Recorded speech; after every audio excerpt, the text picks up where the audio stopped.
sustenta o corpo humano. Antes da pesquisa eu preciso ter um plano, ponto de partida, um caminho pra trilhar, e que no final me mostre onde eu vou chegar. Um projeto. A ideia é nós conversarmos um pouquinho hoje, amanhã, sobre a escrita de artigos científicos de alto impacto. E para isso, no dia de hoje, que é o dia 26, nós vamos passar, assim, uma breve visão da ciência no Brasil. Vamos comentar sobre a estrutura do artigo científico. E amanhã, no domingo, nós vamos falar sobre ferramentas, né? Ferramentas bibliométricas. Vamos falar do VozView, do Iramutec, que são ferramentas todas de código aberto, que vocês conseguem acessar facilmente. E vamos também falar de algumas bases, da Cielo e da Google Scholar, que são bases abertas. E, ao final, eu vou comentar da Web of Science e da Scopus, que são bases fechadas. Base, que tipo de base? Base com artigos científicos. E como que nós podemos usar ferramentas como o Iramutec e o VozView para fazer a seleção de artigos de alto impacto para nos ajudar na pesquisa e na escrita do nosso artigo. Então, essa é a ideia que nós iremos desenvolver nesse encontro de hoje e amanhã, tá? Então, por gentileza, eu estou acompanhando aqui o chat ao lado. Qualquer dúvida, qualquer questão que vocês tenham, vocês podem me interromper e nós interagimos aqui no chat ao lado, tá? Como nós mudamos de plataforma, eventualmente eu posso sair um pouquinho para poder permitir que alguém entre nessa nova conexão nossa. Mas daí vocês vão notar quando eu fizer isso, né? Vai aparecer um pop-up para mim aqui e eu faço isso. Muito bem, então, indo já ao nosso tema, avançando aqui no tema, fazendo uma breve abertura, essa metodologia que eu vou apresentar a vocês, ela é baseada numa experiência pessoal, e aqui eu relato, Richard, eu estava com a ideia de gravar, mas como eu cheguei tarde aqui no local onde eu estou gravando, deu algum probleminha, me parece que não está sendo gravado. Mas para amanhã eu vou resolver isso, tá bom? Então, hoje eu não tenho certeza se está sendo gravado. Se estiver sendo gravado, depois vai ficar disponível, tá bom?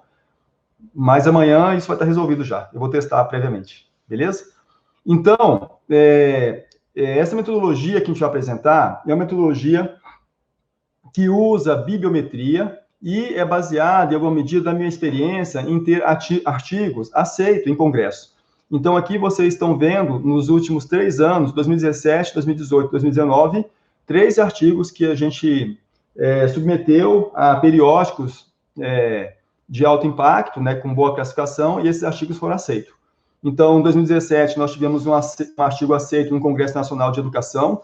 Aí está o título do artigo, parece um título extenso, mas daqui a pouquinho a gente vai ver como é que a gente cria o título do nosso artigo. Em 2018, um novo artigo que foi aceito num congresso que houve no Rio de Janeiro, e nesse artigo de 2018 nós ganhamos um prêmio de excelência em produção científica. E em 2019 também tivemos um artigo aceito num congresso internacional de filosofia, e esses 3 artigos foram escritos usando como técnica de pesquisa essa metodologia que nós vamos conversar no dia de hoje e amanhã. Então, para quem tiver interesse, aqui está o link do meu currículo Lattes. Para quem não me conhece, eu acho que a maioria das pessoas que aqui estão já tiveram algum contato acadêmico comigo, né? Mas a minha primeira formação é na área de computação, eu tenho uma segunda formação em Direito, sou advogado, tenho mestrado na área de computação, especificamente gestão de risco e inteligência artificial, e sou doutorando em filosofia da mente. Então, é isso, e por hora basta. Muito bem, então, qual é a motivação que me puxa, que me motiva, né, a falar sobre esse tema com vocês? Um fator é que nós temos no Brasil uma desigualdade social imensa, né? Então, esses dados aqui, apesar de serem dados de 2016, baseados no IBGE, aí está a fonte, nós vemos que no Brasil, 56% da nossa população, 56% da nossa população ganha até R$ 2.100, 27% até R$ 5.000. Ou seja, se nós somarmos essas duas categorias, nós temos aí 83% da população brasileira, 83% da população brasileira ganhando até R$ 5.000. E daí, se nós olharmos isso em termos de educação, em termos de qualidade de vida, pensando nos custos que nós temos, né, talvez uma família que tem lá um pai, uma mãe e um casal de filhos, viver com um valor, vamos supor que eles estejam nessa categoria aí, né, dos 27%, já seria difícil. Imagina uma família viver nessa categoria de 2.100. Então, nós temos uma desigualdade social no país muito grande. E o que isso tem a ver com artigo científico? Na minha leitura, isso tem a ver com artigo científico, porque eu penso que é por meio da educação, ou a educação é um meio de transformação do indivíduo e também de transformação da sociedade. Então, à medida que nós temos maior possibilidade de acesso à educação, maiores meios, né, mais o indivíduo consegue desenvolver uma visão crítica em relação ao mundo, melhor ele faz as escolhas dele no momento de votar, melhor ele faz as decisões de vida. Então, isso é o motivador, né? Um outro aspecto também, apesar de eu não ter escrito aqui, é a questão referente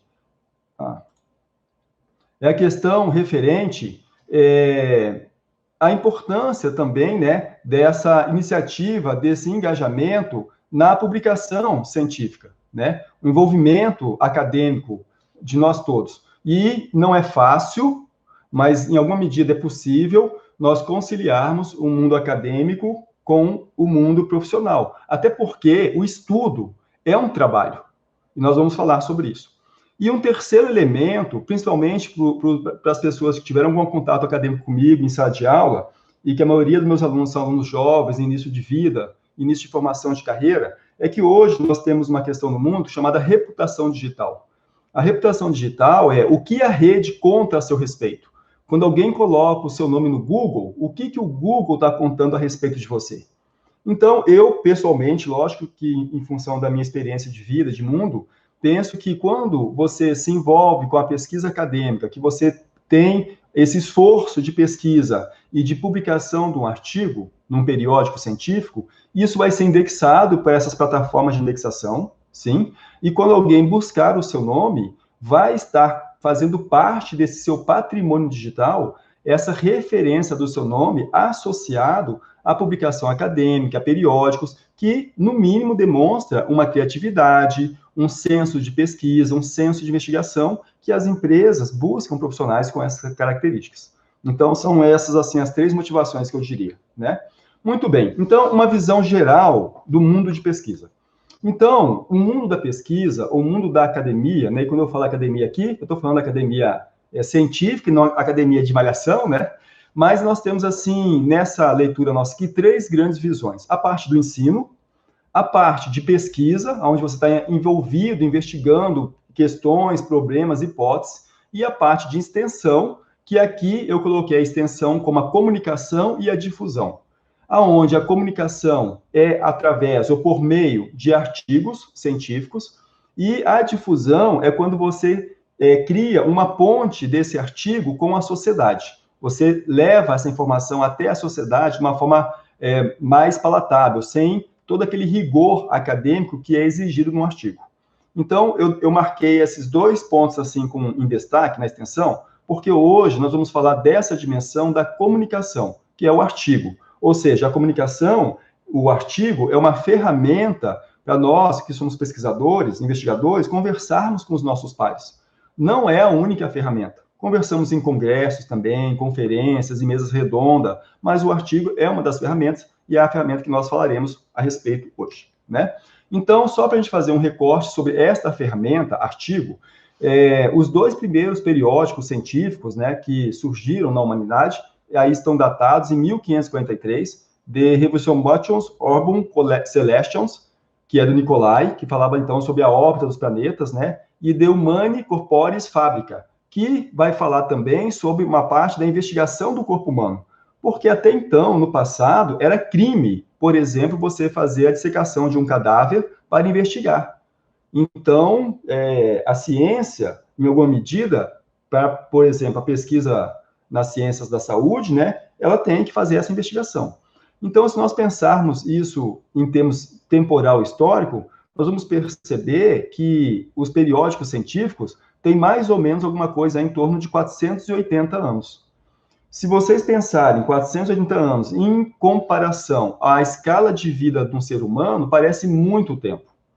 Mas se nós compararmos com isso no processo de evolução da humanidade, nós vamos ver que toda essa ciência é um fato relativamente novo, mas que no nosso tempo vem produzindo grandes efeitos. Tanto é que vem produzindo grandes efeitos, que estamos aqui nós conversando sobre ciência através de um produto da ciência, que é a internet, computador, né? Todas essas tecnologias que nós bem conhecemos. Então, isso é um recorte para a gente poder perceber temporalmente isso.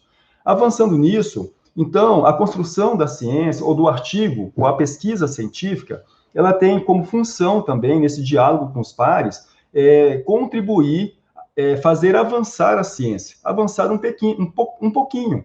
Cada um de vocês, por exemplo, que esteja envolvido com um projeto de final de curso, por exemplo, né, que a maioria das pessoas que aqui estejam, talvez seja por questão de estarem em processo de conclusão de curso. Então, você ali está construindo um pensamento, uma ideia, fruto de uma investigação que vocês estão fazendo de um tema, e essa investigação, uma vez concluída e aprovada, ela vai fazer parte de uma biblioteca digital na instituição dos senhores e vai servir, certamente, em algum momento, de base de pesquisa para outras pessoas que estão investigando o mesmo tema. Desta forma, então, a gente vai colocando os nossos tijolinhos dentro da ciência e vamos contribuindo com o avanço da ciência, né? Muito bem. O que nós buscamos, então, na verdade, agora, é escrever um artigo que, mais do que contribuir com a ciência, ele tenha, de fato, um alto impacto. E o que é esse alto impacto? Ele é um artigo que ele é referenciado, que ele é citado, que ele é consultado pelos pesquisadores daquela área. E daí, nesse sentido, ele começa a ter uma certa autoridade, né? A autoridade que no sentido de conquista do ethos, né? Dentro da ideia de ethos, pathos e logos, né? Aristotélico, ele tem um ethos dessa autoridade. Mas aqui, então, ou seja, não é autoridade impositiva, imposta, é autoridade conquistada por ser um artigo de qualidade que vem efetivamente contribuindo com a ciência. Até esse ponto aqui, está claro para vocês o que eu estou falando? Só para eu ter um feedback de vocês, nós estamos nos comunicando bem. A Gabi fala que sim, Fernanda sim, o Adriel, ok. Então, eu vou avançar um pouco mais, tá bom?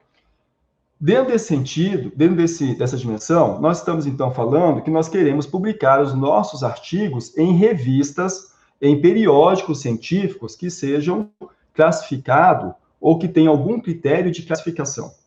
Então, essas revistas científicas, esses periódicos científicos de alto impacto, eles são periódicos que eles são avaliados pelos seus pares. Quando eu falo pares aqui, são pesquisadores da área. Então, esses periódicos, então, vou pegar, por exemplo, um periódico do direito, um periódico da engenharia, um periódico da computação. Então, pesquisadores de renome nessa área, eles vão, de alguma forma, ter um corpo editorial que vai analisar os artigos que recebe, que são submetidos, né? Vai emitir um parecer, vai ter critérios e esse corpo científico especializado, criado por especialistas, é que, em alguma medida, começa a dar nome, valor a uma revista e a qualidade dos artigos frente à citação. Então, uma revista que publica artigos científicos e no quais os artigos são amplamente citados por outros pesquisadores, ela começa a ter um destaque perante a comunidade. E daí, nesse sentido, ela começa a criar ou fazer parte dessas revistas de alto impacto. Estão compreendendo? Está claro o que eu estou falando? Se fosse fazer uma analogia frente ao mundo não científico, se nós olharmos assim a mídia em geral, certamente os senhores têm, ou vão reconhecer, alguns tipos de mídias que elas têm maior credibilidade frente a outras. Então, existem algumas revistas, talvez, não acadêmicas, né, que são revistas de fofoca, vamos dizer assim, e que os senhores leem aquilo talvez por uma curiosidade, mas não tem credibilidade. Em contrapartida, quando vocês leem nessa mesma mídia, vamos dizer assim, jornalística, existem algumas que, ao vocês se depararem com a matéria, vocês têm ali uma fonte de maior credibilidade. No mundo científico, também existe algo semelhante, né? Então, essa questão, no mundo científico, de algo semelhante, da revista de alto impacto, ela vai ter origem, então, nessa avaliação dos pares. Então, uma revista científica, um periódico científico, em termos gerais, ele tem esses passos aqui para receber e aceitar um artigo. Geralmente, ela vai lançar um edital de chamada, e daí tem revistas que têm edital permanente, o ano todo está recebendo artigos, e tem revistas que têm editais específicos. Ela vai lançar um edital vai falar qual é o tema que ela está recebendo artigos para aquela próxima edição e convida a comunidade, então, a fazer a submissão de artigos. Essa é a primeira fase.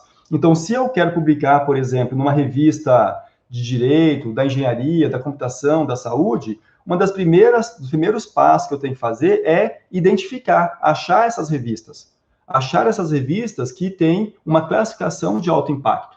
E daqui a pouquinho eu falo como que a gente encontra essas revistas. Uma vez que eu encontrei essas revistas, eu vou verificar se há um edital em aberto ou se é uma revista que recebe artigo o ano todo. Entendido isso, lido o edital, entendido quais são os critérios da revista, a quantidade máxima de páginas, a quantidade máxima de autores, as datas de submissão, o formato, né? Entendido essas questões, qual é o meu próximo passo? Meu próximo passo é agora fazer o desenvolvimento do meu artigo, escrever o meu artigo, de acordo com os critérios do edital, sim, e, na sequência, eu vou submeter este artigo para a revista. Uma vez submetido este artigo para a revista, ele vai passar pela primeira análise, que é a análise editorial. Então, os editores da revista vão olhar, assim, no primeiro momento, se aquele artigo está seguindo os critérios do edital. Quantidade máxima de página. Lá fala assim, a quantidade máxima de páginas são 20 páginas. Você escreveu um artigo com 25. Ele já vai falar não, já vai negar seu artigo. Percebe? Quantidade máxima de autores. Lá vai falar, exemplo, né, 3 autores. Daí lá tem 4 autores. Não, já vai negar. Os autores têm que ter, pelo menos, um dos autores tem que ser doutor. Não estou falando que isso é uma regra, né? Então, assim, pode ser, um tem que ser graduando, um tem que ser mestre e um tem que ser doutor. Exemplo. Daí, quando ele olha lá, fala, não tem nenhum doutor aqui, já vai negar. Então, percebam que o tema que ele mandou não está em conformidade com o tema que nós pedimos no edital. O edital, por exemplo, numa revista de direito, está fazendo a chamada de artigos para direito da privacidade. E daí a pessoa manda um artigo falando sobre direito ao esquecimento. Será que esquecimento tem a ver com privacidade? Pode ser que sim, pode ser que não. Mas daí eles leem ali um pedacinho do artigo e vê que o que ele está invocando de direito ao esquecimento não tem relação com privacidade. Ele vai negar esse artigo, percebe? Essa primeira análise dos editores. Uma vez que o artigo passe nesse filtro do editor, ele vai para a revisão dos pares cegos. O que é essa revisão dos pares cegos? Esse artigo, sem ter a autoria, qual é o autor, sem ter a filiação de que instituição que esse artigo vem, somente o artigo com o título, ele é submetido para especialistas das áreas. Então, por exemplo, eu faço parte do corpo de avaliação de um artigo de filosofia da Universidade de Brasília. Então, quando tem artigos lá que tem uma visão de filosofia com proximidade à tecnologia, eu sou uma das pessoas que vou ler esse artigo. Eu não sei de quem é o autor, eu não sei de qual instituição que é. Eu vou ler o artigo pelo seu conteúdo. E não só eu. Esse artigo também vai para um outro revisor. E daí, ao terminar de ler esse artigo, eu vou emitir um parecer. O meu parecer, e vai ter um outro revisor que também vai emitir um parecer. E daí, no meu parecer, eu vou falar assim, olha, esse artigo aqui está realmente muito bom, ele está aqui tocando nos pontos centrais da temática proposta, é um artigo que, ok, eu dou o parecer de aceite. Eu falo, não, esse artigo aqui, ele está muito bom, mas ele precisa de algum ajuste. Olha, esse campo aqui, esse tópico aqui, ele está desvirtuando a ideia desse autor, que é um autor que eu conheço. Ele precisa melhorar esse tópico. Então, o que ocorre é que quando ele não é aceito de imediato, esse feedback de ajuste vai chegar até o autor. Fala, olha, o seu artigo, para ele ser aceito, você tem que ajustar isso, isso e isso. O autor, ele pode aí contra-argumentar, falando que aquela não era a abordagem dele, ou ele pode acatar aquela sugestão e fazer o ajuste e submeter o artigo novamente. Ou pode acontecer do analisador recusar o artigo. Esse artigo não tem pertinência com essa temática nossa, o artigo não está bom, não está estruturado, está falha aqui a metodologia científica e recusa. E ao final dessa fase toda, o artigo é publicado. Então, o que nós temos aqui nesse roteiro? Isso aqui é uma ideia de roteiro, né? Que quando você submete um artigo para um periódico científico, uma revista de alto impacto, você pode levar meses até você ter um retorno do seu artigo aceito. Pode levar 3, 4, 6, 8 meses até você ter um feedback. Porque vai depender, então, né, do volume de artigos que aquela equipe recebeu, quantos revisores que tem, uma série de critérios. Geralmente, esses revisores, editores, são doutores ou alunos de doutorado, são pessoas que têm uma certa especialidade, que durante muitos anos estão pesquisando aquele tema. Tudo bem até aqui? Está claro para vocês, então, esse processo da submissão e do aceite do artigo pela revista? Muito bem, então o Fernando falou que sim, Daniel, mas o que é importante aqui, pessoal? Se o seu artigo for recusado, isso não é motivo de tristeza, porque muitas vezes a recusa vem acompanhado de um feedback. Então você tem que pegar esse feedback para poder aprimorar e fazer uma leitura crítica sobre o seu processo de escrita. Sim? Então você pode pegar aquele seu artigo que foi recusado naquela revista, ver aquele feedback que veio, fazer um aprimoramento, fazer uma melhoria e talvez submeter para uma outra revista, e para uma outra, e para uma outra, até que vai chegar um momento que seu artigo vai ser aceito. Compreenderam? Então talvez o seu artigo, num primeiro momento, não será aceito, até porque talvez você está carente de técnica de fato. Então a gente tem que entender que a recusa não é algo ofensivo, nós estamos aqui no mundo das ideias. É um elemento, na verdade, que nos permite aprimorar a nossa técnica. Legal isso? Tranquilo? Ou seja, nós devemos estar pronto para a recusa, né? A expectativa não é o primeiro artigo que eu mandei já foi aceito. Ótimo, se isso acontecer, excelente. Mas se não acontecer, não se decepcionem, não se desanimem. Pensem em pegar aquele retorno, aquele feedback, aprimorar o seu artigo, trabalhar um pouco mais nele e mandar ele para uma outra revista, tá? Então é isso. Muito bem, avançando nisso, então o que o cientista, o que o pesquisador publica?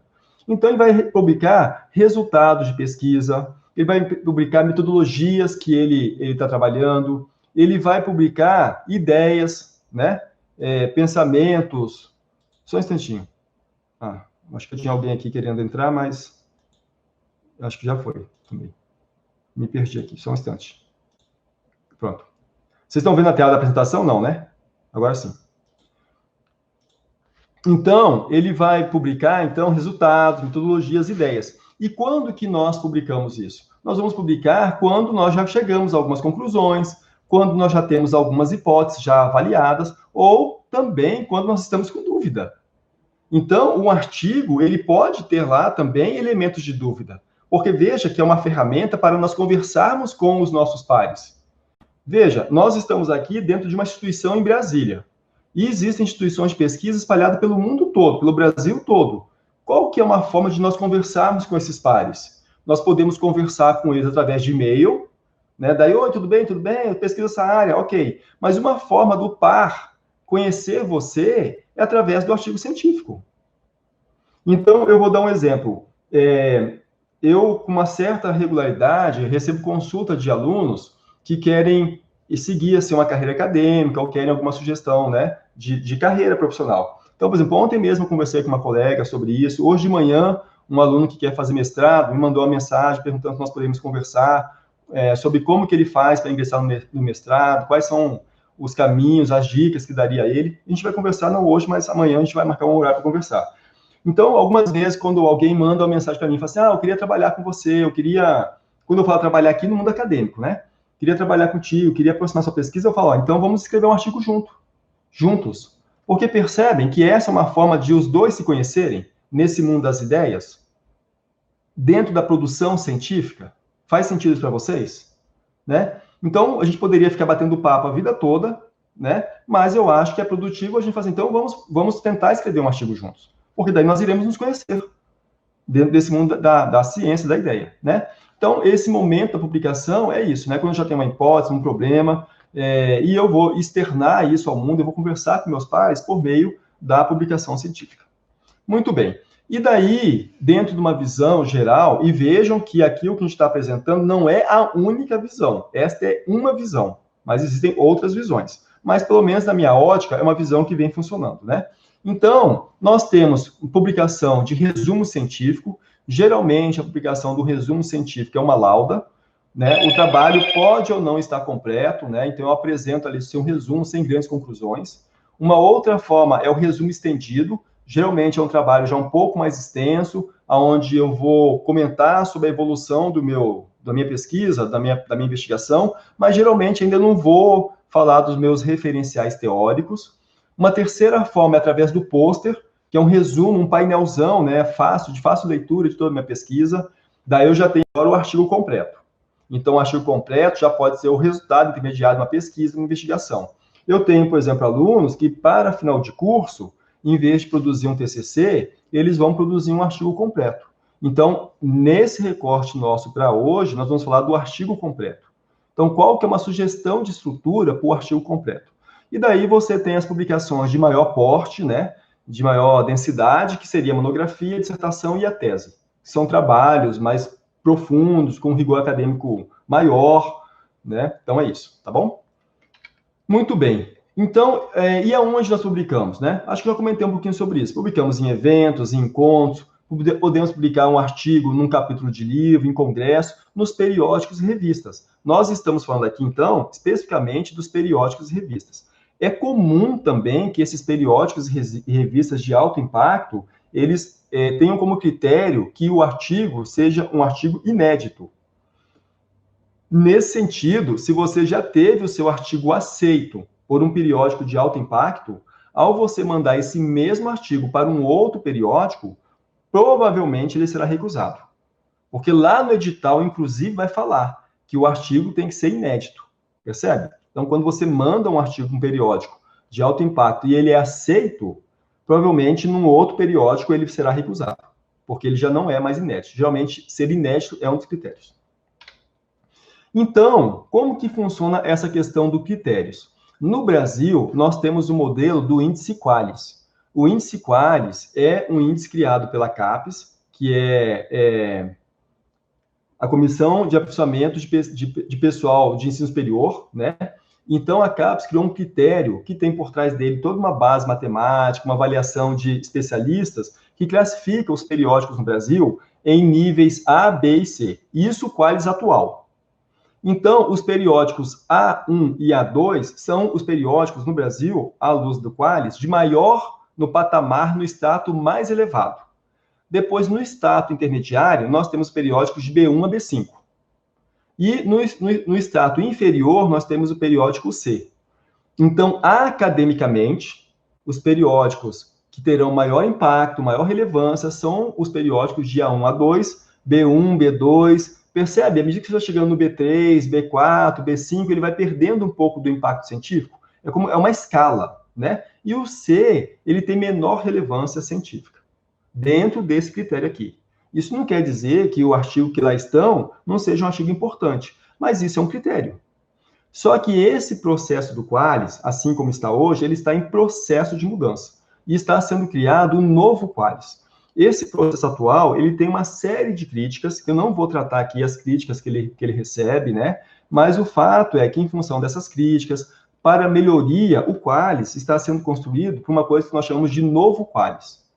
Então, neste novo Qualis, nós teremos os dois estratos, de A1 a A4 e B1 a B4. Correspondendo cada uma dessas letrinhas, A1, A2, A3, A4, a um intervalo de 12,5% de uma curva normal. Daqui a pouquinho eu mostro para vocês uma curva normal, para quem não conhece uma curva normal, né? Também, nesse novo Qualis, todo periódico vai ter que estar enquadrado, classificado numa área mãe. O que é a área mãe? Por exemplo, esse periódico aqui é de computação, é do direito, é da engenharia, é da filosofia. Porque o Qualis atual, ele permite enquadrar um periódico em mais de uma área. Por exemplo, você pode ter um periódico que ele é na área de computação, área central dele, mas que também, eventualmente, ele recebe artigos de filosofia ou artigo de psicologia. Mas daí você pode perguntar, mas o que tem a ver computação com filosofia ou computação com psicologia? De repente, alguém da área lá de saúde mental fez um estudo falando da influência dos computadores no psique da pessoa. E daí acabou tendo, percebe, ali uma conexão com a área de computação. Então, essa revista, eventualmente, poderia aceitar um artigo dessa natureza. Então, percebe que ele pode ter aí uma crise de identidade?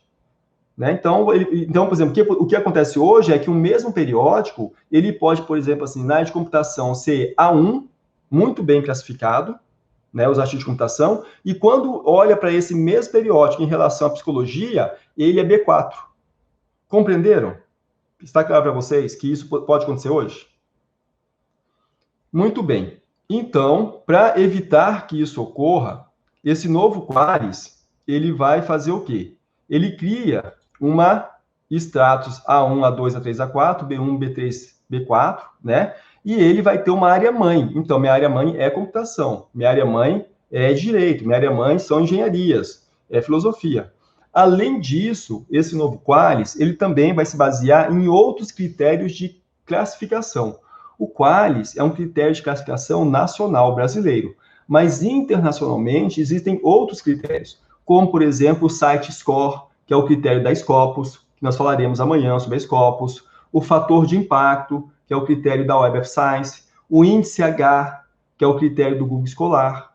Então, esse novo Qualis, ele pega todos esses critérios de qualificação e gerou um novo critério de classificação. Mas esse novo Qualis ainda não está rodando, mas vai rodar em breve. Então, para os senhores saberem como que então se faz esses critérios de classificação dos periódicos, das publicações. Então, a ideia do artigo científico não é que há uma classificação do artigo científico, há uma classificação do periódico, para melhorar a qualidade dos periódicos. Por consequência, né, quando você publica naquelas revistas, naqueles periódicos de maior impacto científico, o seu artigo acaba herdando um pouco também dessa reputação, um pouco dessa autoridade. Compreender essa mecânica? Está claro para vocês, essa mecânica? Da busca do periódico de maior impacto e como que funciona esse processo de identificação?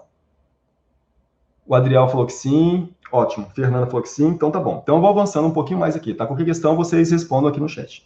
Muito bem. Então, um outro ponto importante é nós entendermos como que funcionam os centros de excelência.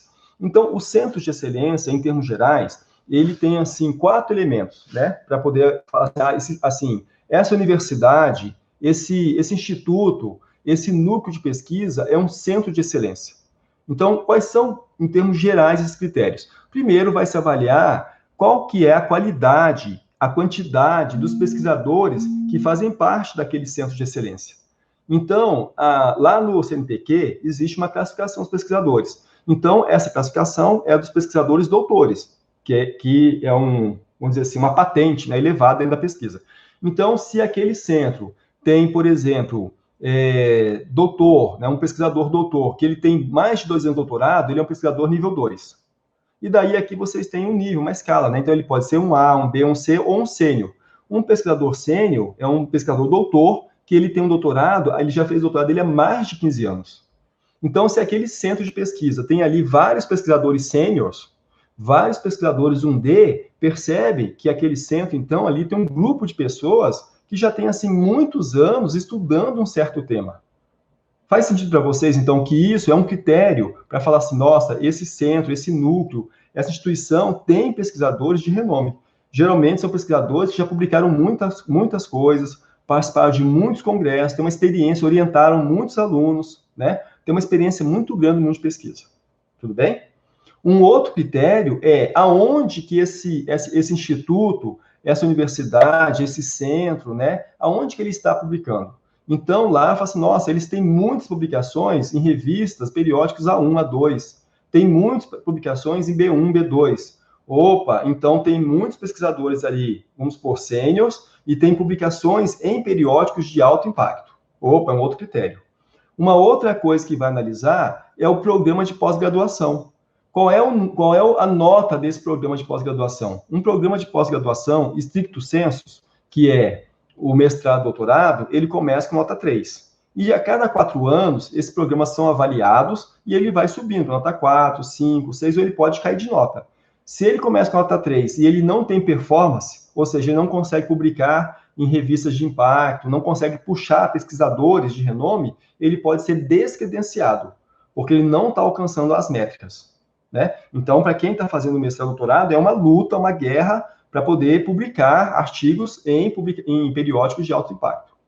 E um quarto elemento que vai se avaliar para falar que um centro de excelência vai avaliar os recursos. Ele tem uma boa biblioteca, tem bons laboratórios, a biblioteca funciona 24 horas, quais são as facilidades que tem para os pesquisadores, quais são as facilidades que tem para os alunos. Então, não são somente esses elementos, mas vejam, senhores, que esses conjuntos de elementos são critérios para se classificar um centro de pesquisa, um instituto, uma universidade, uma faculdade, como centro de excelência. Está claro isso para vocês? Compreenderam essa questão? Ótimo. Então, obrigado, Adriel respondeu que sim, Manu também, ótimo. Vou avançar um pouquinho mais, tá bom? Então, como que eu faço para descobrir que as revistas de impacto na minha área de interesse? Como que eu faço? Onde que eu vou descobrir isso?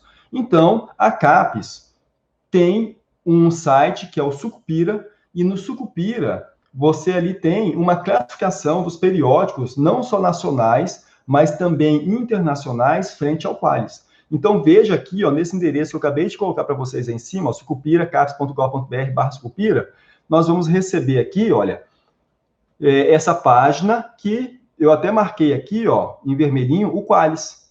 Que aqui, então, que eu vou saber, vou descobrir como que está a classificação das revistas. E veja que eu marquei também aqui, ó, que tem essa circular aqui que está recebendo, até 30 de novembro, os dados referente ao ano 2017, 2018, 2019.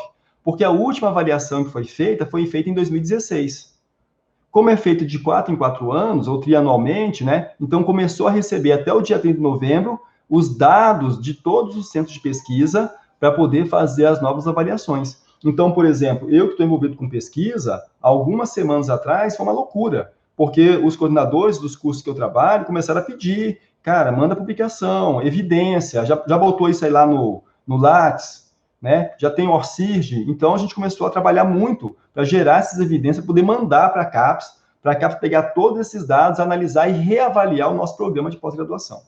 Então, quando eu clico aqui no Qualis, ele vai me trazer essa telinha aqui, ó, e lá embaixo tem aqui, ó, faça aqui sua pesquisa. E quando eu clico aqui em faça sua pesquisa, ele vai me dar aqui esse formulário, eu preenchi aqui na minha pesquisa direito, e quando eu pedi aqui, ó, classificação periódico de 2013 a 2016, lembra que eu falei que é quadriênio? Então, começou agora a receber os dados, porque, ó, 16, 17, 18, 19, 20, 4 anos. Então, está recebendo os dados para poder fazer a avaliação desse último quadriênio. Então, quando eu pesquisei aqui direito, ele me trouxe aqui uma relação, ó, de várias revistas que são, por exemplo, a classificação é por ordem de importância. Então, ele começa a mostrar as revistas A1, depois vem as A2, B1, B2, B2, B3, B4. Então, aqui, ó, cadernos da Pagu, Civitas, revista de ciências sociais, está vendo impresso, ó, dados, revista de ciências sociais, dados, Rio de Janeiro, aqui, ó. Esse dados aqui aparece várias vezes, ó, tem impresso, tem digital, direito, Estado e sociedade, impresso, ó, direito público, tá vendo? Então, aqui, ó, esse aqui é internacional, ó, International Sociology, online, aqui, ó, Jabush 10 alemã, A1. Então, perceberam que aqui no Sucupira, você vai conseguir olhar qual é o Qualis dos periódicos por área. Então, dito isso, eu vou dar para vocês agora 5 minutinhos para vocês pesquisarem aqui no Sucupira, fazerem uma investigação. Ou vocês preferem que a gente vá em frente? Vocês querem esses 5 minutinhos? 5 não, 3 minutinhos. Vocês querem fazer esse teste agora? Me respondam aqui para eu saber. Sim? Manu falou que sim. Adriel que sim. Ótimo. Então, está aqui, ó. Bom, por gentileza, entre nesse site, né, no Sucupira, capes.gov.br/Sucupira, cliquem lá em Qualis, vá até o final, pesquise aqui, né? Quando você vai até o final, você vai chegar nessa página aqui, ó. Faça aqui sua pesquisa. Então, você vai entrar no site, vai clicar em Qualis, depois vai descer essa página que aparecer até o final, vai fazer faça aqui sua pesquisa, você vai chegar nesse formulário, você pode escolher aqui qual área que você quer, e ele vai te listar quais são as revistas por impacto. Então, eu vou dar aqui para vocês até 18 horas, tá bom? Para fazer essa pesquisa. Enquanto isso, eu vou ali pegar uma água. Já volto já. Vocês têm 4 minutos. Ou se vocês terminarem antes, vocês me avisem aqui, que daí a gente continua, tá bom?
Pronto? Conseguiram pesquisar lá no Sucupira? Então, a Simara falou que feito, Adriel. Perceberam que vocês podem pesquisar pelas áreas do conhecimento e lá vai listar para vocês todas as revistas pela ordem de importância em relação ao Qualis? Então, daí, qual que é o... Para mim, baixou uma planilha. Sim, Daniel, também pode... Você pode fazer o download da planilha também. Tá? Você pode pesquisar, depende de onde você clicar, você faz o download da planilha. Para você fazer a consulta offline, tá bom? Mas você pode navegar também na página, beleza? Então, percebam que o pesquisador, uma das primeiras atitudes dele, quando ele quer publicar num periódico científico, é ele escolher qual é o periódico. E para ele escolher um bom periódico, ele vai lá na Qualis, então, e vai fazer uma seleção de periódico e ver quais periódicos que estão com o edital aberto, se o edital aceita o tema que ele está investigando. É um processo de seleção, tá bom? Então, eu vou avançar aqui e eu vou acelerar um pouquinho, porque nosso compromisso é até 18h30 e tem algumas coisas a mais que eu quero falar. Muito bem. Então, existe uma coisa chamada fator de impacto, que eu não vou detalhar aqui, mas que, de alguma forma, esse fator de impacto, ele mede o impacto, ou fator de citação, o impacto dos periódicos, né? Mas, além desse fator de impacto nacional, que eu já falei que é o Qualis, existem outros modelos, né, como o JCR, que é o Journal Citation Report, que é da Web of Science, né? Que também calcula um fator de impacto. Esse novo Qualis, ele leva em consideração também JCR, tá bom? Deixa eu só permitir aqui alguém mais entrar na sala. Pronto. Então, algumas vezes, o pesquisador, ele tem que tomar uma decisão. Ele fala assim, bom, se eu quero fazer uma progressão de carreira no Brasil, eu vou publicar em periódicos nacionais. Mas se eu quero uma progressão de carreira internacional, talvez seja mais interessante eu publicar em periódicos internacionais, e daí certamente eu tenho que publicar em língua inglesa. Então, muitas vezes, o pesquisador se depara com essa encruzilhada em algum momento da sua vida acadêmica, né? É uma escolha que em algum momento ele faz. Eu, por exemplo, agora estou voltado muito para as minhas publicações serem em língua inglesa, porque eu estou com a pretensão de avançar uma carreira acadêmica fora do país, né? Então, eu sinto essa necessidade para poder alcançar esses objetivos, a gente tem que trabalhar para alcançar os nossos objetivos, né? Como eu disse, pesquisa, estudo é um trabalho. Muito bem. Agora, por outro lado, só para vocês saberem, existe um grupo de cientistas, um grupo de pensadores, e aqui você está vendo uma foto com vários deles, que ele fala, não, pessoal, a ciência não é algo para ser classificado. A ciência gera conhecimento para o bem comum, para o coletivo. A minha pesquisa que eu faço é para melhorar a qualidade de vida da sociedade, é para aprimorar a sociedade. E eu não concordo com esse modelo de classificação dos periódicos, das revistas, dos artigos. A ciência não é um fator, a ciência não é algo, um bem a ser comercializado como classificado ou não classificado em termos de qualidade. E aí vocês então têm um site, o FDora, onde reúne pesquisadores com esse pensamento, né? E daí eu tenho, assim, duas visões sobre isso. A Fernanda concorda com eles, né, Fernanda?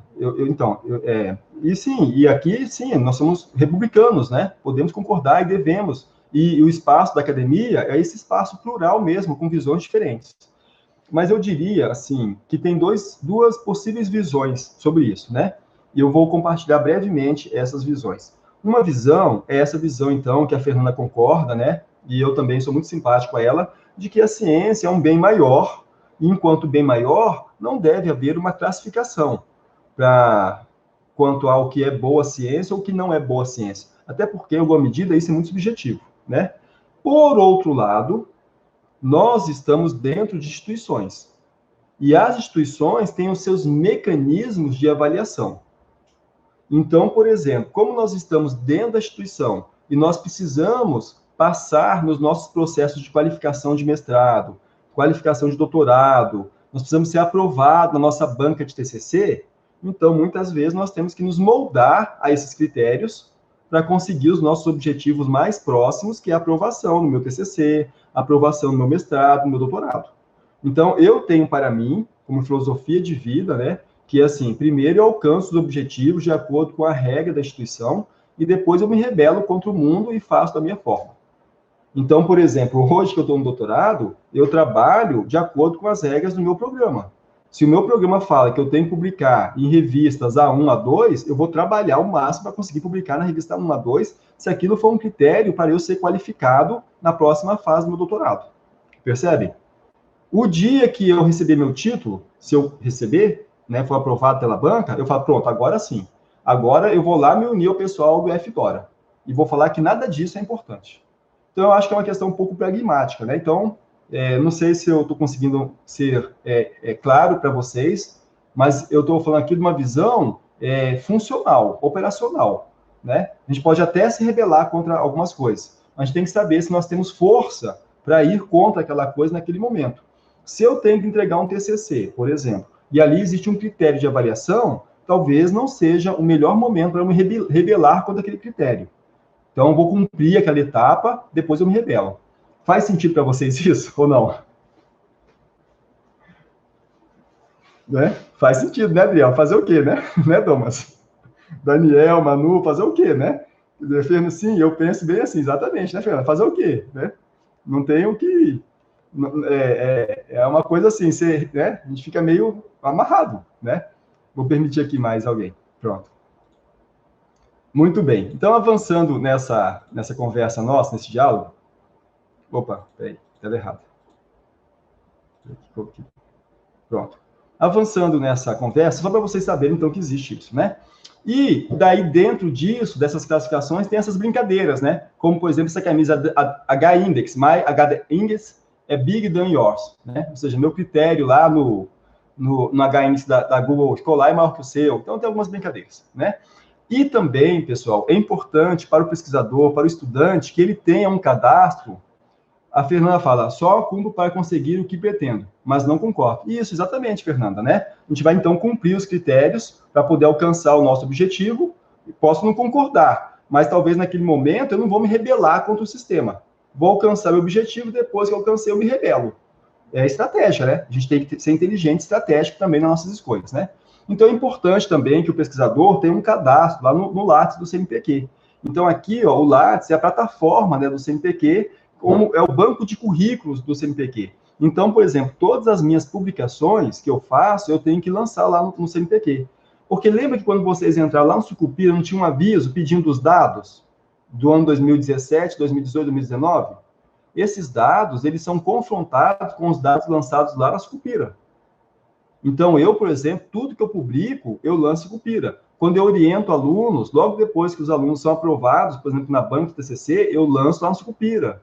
Então, vocês, pesquisadores, também precisam fazer isso. Vocês, alunos de graduação, quando vocês já terminaram a graduação de vocês e vocês já foram aprovados, vocês têm que criar um cadastro. Quando eu falo vocês têm, quer dizer, se você não criar, não vai acontecer nada com você em termos administrativo, civil, penal, né? Mas quando eu falo você tem, é porque você vai lançar no banco da CAPES uma publicação acadêmica sua.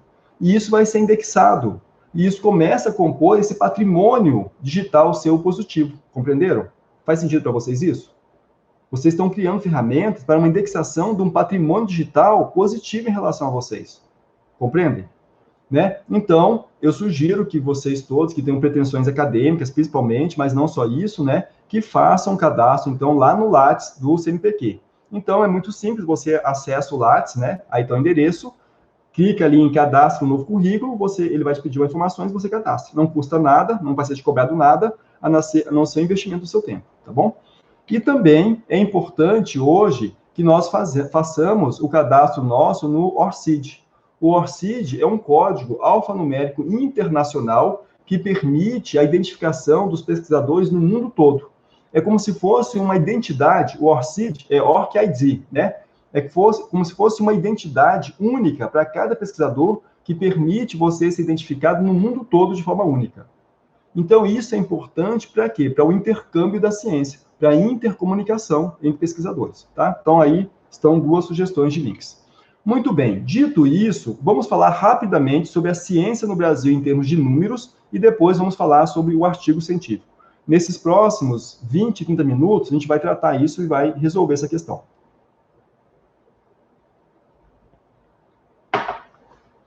Então, em termos de números, esses dados são de 2016. E por que 2016? Porque, lembram-se, 2016 foi o último ano que foi feita a coleta no Brasil. Tanto é que agora tem um chamado para coletar os dados 2017, 2018, 2019, né? Então, a gente está olhando os dados 2016, que são os últimos e mais atuais dados. Esses aqui, especificamente, gerados pela Clarivate, que é dona da Web of Science. Então, à luz da Clarivate, o Brasil está aqui, ó. Nós tivemos, nesse quadriênio 2011 a 2016, no Brasil, 250 mil publicações científicas. Se nós compararmos a quantidade de publicação do Brasil com a quantidade dos Estados Unidos, 2,5 milhões de publicações. Depois vem a China, com 1,4 milhões de publicação. Depois, só, Reino Unido, 700 mil, Alemanha, Japão, tá vendo? Itália, Austrália, Espanha, Índia, né? E depois que vem aqui o Brasil, sei lá, acho que em 13ª posição. Então, em termos gerais, nós percebemos que pela dimensão do nosso país, nós temos baixa publicação acadêmica. E isso, em alguma medida, confronta, na minha leitura, com a desigualdade social do país, percebem? Se nós temos um país que 84%, 87% da população brasileira mal ganha para se manter viva, para se alimentar e para talvez ter um pouco de saúde e de lazer, como que essa população, esses 84%, vão conseguir ter tempo para se envolver com a publicação acadêmica? Mas eu acho que é missão nossa, é esforço nosso, tentar criar os meios para que essa população tenha acesso. E tanto isso é uma verdade, porque eu vi essa semana os números do auxílio emergencial, né? Nós temos quase 70 milhões de brasileiros recebendo o auxílio emergencial. Pessoal, num país que tem 230 milhões de habitantes, você ter 70 milhões de pessoas reivindicando o auxílio emergencial, por mais que possa existir uma fraude aqui, outra fraude ali, mostra essa imensa desigualdade social do país. Faz sentido para vocês isso? E daí eu acho que é um papel nosso, né, enquanto pesquisadores, criar meios, por exemplo, fazer uma live como essa para poder falar sobre ciência. Se eu olhar aqui na sala, olha, nós temos aqui 15 pessoas participando. Para mim, eu estou feliz da vida com 15 pessoas participando aqui dessa live. Mas eu tenho certeza, se eu fizesse uma live aqui, por exemplo, para falar sobre corrida, vou falar sobre corrida, sobre esporte, vou falar sobre como fritar ovos de forma diferente. Essa live aqui ia ter umas 200 pessoas. Ou vocês acham que não? Então, isso, sim ou não, né? Então, o que isso demonstra para mim? O quanto que nós somos carentes, né, em desenvolver e ter acesso à ciência, em ter essa curiosidade, essa necessidade de fazer a ciência progredir, de nos aprimorarmos em questões que vão melhorar a nossa qualidade de vida. Não que a corrida não melhore a qualidade de vida. A corrida, por exemplo, melhora a qualidade de vida numa certa dimensão. Mas se eu fosse fazer uma live aqui sobre um tema bobo, aqui, sabe, fritar ovos de forma diferente. Só por eu estar falando esse tema, fritar ovos de forma diferente, ia ficar um monte de gente curiosa sobre isso, tenho certeza. Então, isso é triste, me parece, né? Porque mostra o desinteresse pela ciência. E daí, muitas vezes, frente a esse desinteresse, o pesquisador acaba se recolhendo. Porque, por exemplo, eu estou aqui hoje investindo 1h30 do meu tempo nessa conversa com vocês. Vocês também estão investindo 1h30 do tempo de vocês nessa conversa, porque vocês têm interesse nesse tema. E de tocar as pessoas, né? É um esforço que nós temos que fazer para poder, a partir desses pequenos esforços, transformar o país, ou tentar transformar o país, né? Então é isso. Então eu vou avançar um pouquinho mais rápido aqui nessa dimensão. Então vejam que o Brasil, de 2011 a 2016, teve aqui um crescimento na quantidade de publicação, né? Então você vê que é uma curva lenta, que vai crescendo. Agora, existe um fator de impacto da citação. Esse fator de impacto na citação é 1. E nós percebemos que o Brasil, em termos gerais, as nossas publicações estão abaixo do fator de impacto. Apesar de estar crescendo, ele ainda, as nossas publicações, em geral, elas não estão de alto fator de impacto. Então, nós precisamos melhorar, aumentar a quantidade de publicação, porque comparando com o resto do mundo, nós estamos atrás.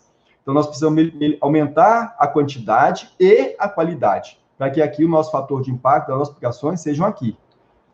E se nós fizermos um outro olhar aqui, olha, do ano de 2000 para cá, vocês vão ver que a China, olha só, a China, dos países do BRIC, né? Que são os países do BRIC. A China, até mais ou menos 2000, estava aqui, ó, em ter publicação como o Brasil e os demais do BRIC. De 2000 para cá, a China mudou a sua política nacional e a China deu um salto. Olha a diferença da China, virou quase uma exponencial frente aos demais países aos demais países do BRIC. E a China não é uma potência mundial? Então, na minha visão de mundo, eu tenho uma leitura de que o fato da China, por exemplo, ter feito uma decisão de investimento em ciência é um dos fatores que a colocou como líder mundial, como potência mundial. Tanto é que hoje a China já colocou como meta que em 2035 ela quer ser líder mundial em inteligência artificial. E hoje, quando você entra nas bases como Web of Science, como Scopus, e faz pesquisas sobre machine learning, deep learning, sobre redes neurais, você vai encontrar em quantidade imensa de autores chineses com artigos de alto impacto. Percebe a importância, então, de um país ter como prioridade o investimento na educação, criar os meios para as pessoas terem acesso à educação, né, os veículos para que as pessoas tenham acesso à educação. Eu acho isso fundamental no país, né? Dentro desse olhar, o Brasil, então, ele tem algumas áreas que nós temos produção de alto impacto. Aqui, por exemplo, em ciência espacial, apesar de nós termos uma quantidade de publicação baixíssima em ciência espacial, o fator de impacto é 1,4. Para alguns, isso pode parecer estranho, mas por que isso acontece? Porque o Brasil, há anos, vem fazendo pesquisa para conseguir dominar a tecnologia de lançamento de foguetes. Então, toda essa pesquisa para lançamento de foguetes, que o Brasil vem fazendo anos, apesar de o Brasil publicar pouco, o Brasil alcança um alto fator de impacto nessa área. Porque são poucos os países no mundo que dominam a tecnologia de lançar foguete e colocar um satélite em órbita. Percebe a lógica? Né? Na matemática também, ó, o Brasil não tem publicação, mas o Brasil tem aqui ó, uma área relevante matemática. Na física, o Brasil já tem uma quantidade maior de publicações em física e também com elevado fator de impacto. Então, nós temos áreas de excelência. Né? Muito bem.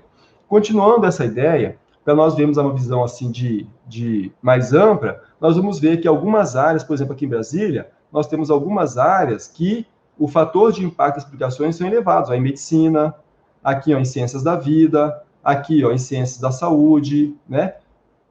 Percebo que aqui, por exemplo, aqui ó, em matemática e física, apesar de não ser um verdinho, porque o verdinho está no Rio de Janeiro, provavelmente na UFRJ, Brasília está com 1,03. Então, nós temos áreas de excelência, né?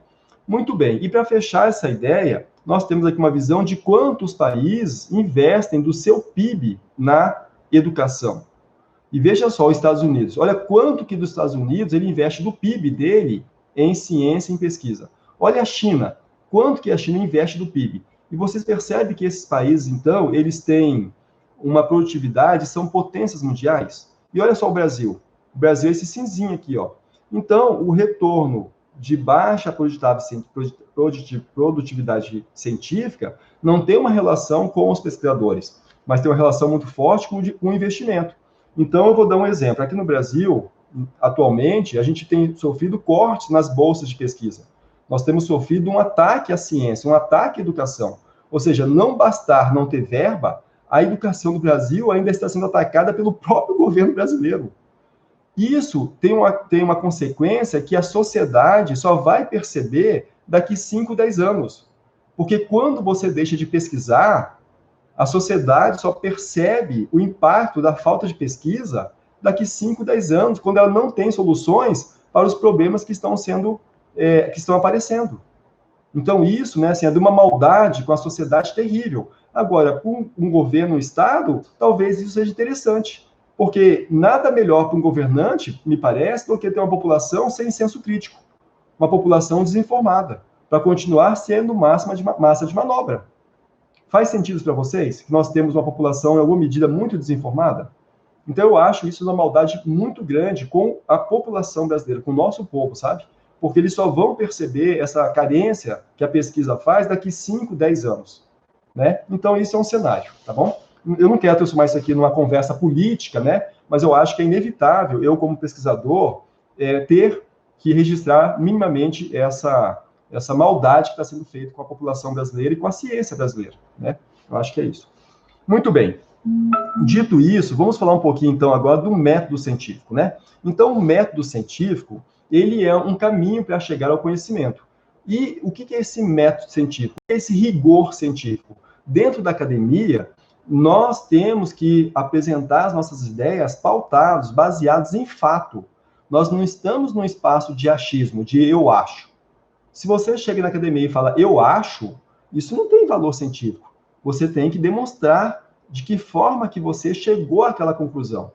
Como que você gerou elementos para chegar àquela conclusão. Então, o rigor científico, o rigor acadêmico, ele vai se dar por meio desse método científico, né? Então, esse método científico, ele requer do pesquisador que ele tenha planejamento, que ele se organize e que ele permita, através desse planejamento e organização, que outros pesquisadores compreendam, entendam como que ele chegou àquelas conclusões, né? Então, vamos falar um pouquinho sobre a ciência, esse método, porque a ciência é isso, é um acúmulo de conhecimento. Então, para dar um exemplo, eu pesquiso a área de filosofia da mente, especificamente mentes eletrônicas. Especificamente mentes eletrônicas, a possibilidade de cognição em algoritmos. Veja que eu tenho consciência que, ao final da minha pesquisa, eu não vou ter respostas para isso, mas eu espero ter contribuído com um tijolinho nessa investigação, baseado em outros pesquisadores que já investigaram isso também, que estão investigando. E futuramente eu espero que pesquisadores no futuro possam pegar o meu trabalho e colocar mais um tijolinho. Percebe como isso é um processo lento de construção? Então, por exemplo, um doutorado é um processo de 4 anos no mínimo, ou então 5 anos se você pedir uma extensão do prazo. Por isso que eu falo que quando você corta bolsas, você afeta tudo isso. Eu, felizmente, sou uma pessoa, vamos dizer assim, privilegiada, porque eu tenho a oportunidade de continuar pesquisando sem depender de bolsa. Mas nós temos milhares de pessoas nesse país que dependem da bolsa para continuar suas pesquisas. Pessoas de excelência. E quando você vai lá e corta a bolsa, essas pessoas do dia para a noite se veem impedidas de continuar pesquisando para o país. E também ficam impedidas de ter aquela bolsa que, mais do que ser um alimento para a pesquisa dele, é também o que botava a comida dentro da casa. Por isso que eu acho que é de uma maldade imensa, né? Mas então o processo de pesquisa é essa construção. Muito bem. Então, esse método científico, em termos gerais, ele vai ter, assim, esses 4 momentos, né? Você usa a observação, a curiosidade, aquela questão no mundo que te gera uma angústia, um questionamento, uma curiosidade. Você busca compreender esses fatos, e para isso você faz leitura, você faz experimentos, né? Você usa, assim, essa visão da causalidade, num primeiro momento determinístico, mas cada vez mais migrando para uma causalidade probabilística, a probabilidade daquilo ser verdade. Você vai usar experimentos para poder validar aquela pesquisa, vai fazer formulários, questionários, entrevistas, né? Vai fazer revisão bibliográfica. Ou seja, você vai desenvolver toda essa pesquisa, essa leitura, esse seu estudo seu, dentro de um raciocínio lógico, conectando as suas ideias. Porque tem que ter uma fluidez, senão as pessoas não entendem o que você está falando, né? Então é isso. Então, muito bem. Então, esse método científico, aqui está uma referência, essa imagem que eu tirei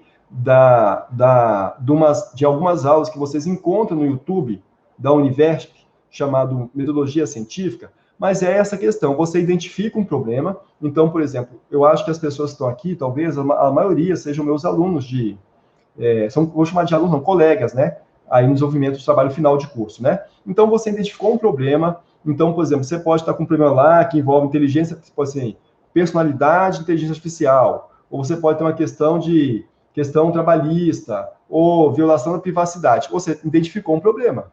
Agora, você vai fazer uma revisão bibliográfica, ou seja, você vai ler autores que estão pesquisando, escrevendo e publicando sobre aquilo nos periódicos científicos. Você faz essa revisão bibliográfica para você melhor definir o seu problema, para você melhor compreender o seu problema. Porque muitas vezes parece que você está dentro do nevoeiro. Você está dentro do nevoeiro e você olha aquele problema e você não consegue definir muito bem. Você sabe que ali tem um problema, mas você não consegue delimitar, definir muito bem esse problema. À medida que você vai fazendo uma revisão bibliográfica, que você vai lendo, gradualmente, como dentro do nevoeiro, você vai caminhando em direção a algo, aquele algo começa a criar forma, começa a ter uma forma específica, né? Então, você vai definindo melhor o seu problema. Por isso que a revisão bibliográfica é uma técnica importante. Eu ler os meus pares, os artigos, e quando eu publico, eu estou contribuindo nesse processo. Está claro para vocês, então, essa fase aqui, essa fase cíclica aqui, da revisão bibliográfica com a definição do problema? Então, por que eu tenho que buscar artigos de alto impacto para melhor escrever também um artigo de alto impacto? Né? Então, isso aqui é um processo que vai acontecer de forma cíclica. Daí chega um momento que você fala, ok, eu bem entendi meu problema, ele já está melhor delimitado. Então, agora eu vou elaborar um método de trabalho. Mas quando aqui fala elaborar, não é que você precise criar um método de trabalho do zero. Você pode falar assim, olha, eu vou aplicar aqui um método de pesquisa por meio de questionário na internet. Eu vou fazer entrevista com as pessoas. Eu vou continuar lendo outros autores. Existem vários métodos. Você vai fazer, então, coleta de dados. Se você vai fazer um formulário na internet, é coleta de dados, né? Então, são vários métodos. Você vai analisar e interpretar esses dados e você vai chegar às conclusões. As conclusões que você chegar podem ser conclusões que confirmam o seu problema original, que confirma a sua hipótese, ou pode ser uma conclusão que refuta a sua hipótese. E eu sempre uso um exemplo que eu vi em alguma aula que eu participei, que eu não me recordo mais aonde, mas que por mais estranho que pareça, um pesquisador num país nórdico, os países nórdicos são países com temperaturas muito baixas, né? Eles ficam 8 meses com temperatura abaixo de zero. Então, ele fez uma pesquisa que envolvia o seguinte: se facas confeccionadas com fezes humanas eram eficientes. Parece estranho a vocês, a todos nós, né? Uma pesquisa dessa natureza, né? Mas o fato é que ele fez essa pesquisa. Então, ele foi lá, congelou fezes humanas em formato de faca, fez uma série de estudos e, ao final, ele chegou à conclusão de que essas facas não eram eficientes. Por mais estranho que isso possa parecer, mas chegar à conclusão de que aquilo não é eficiente, vai fazer o quê?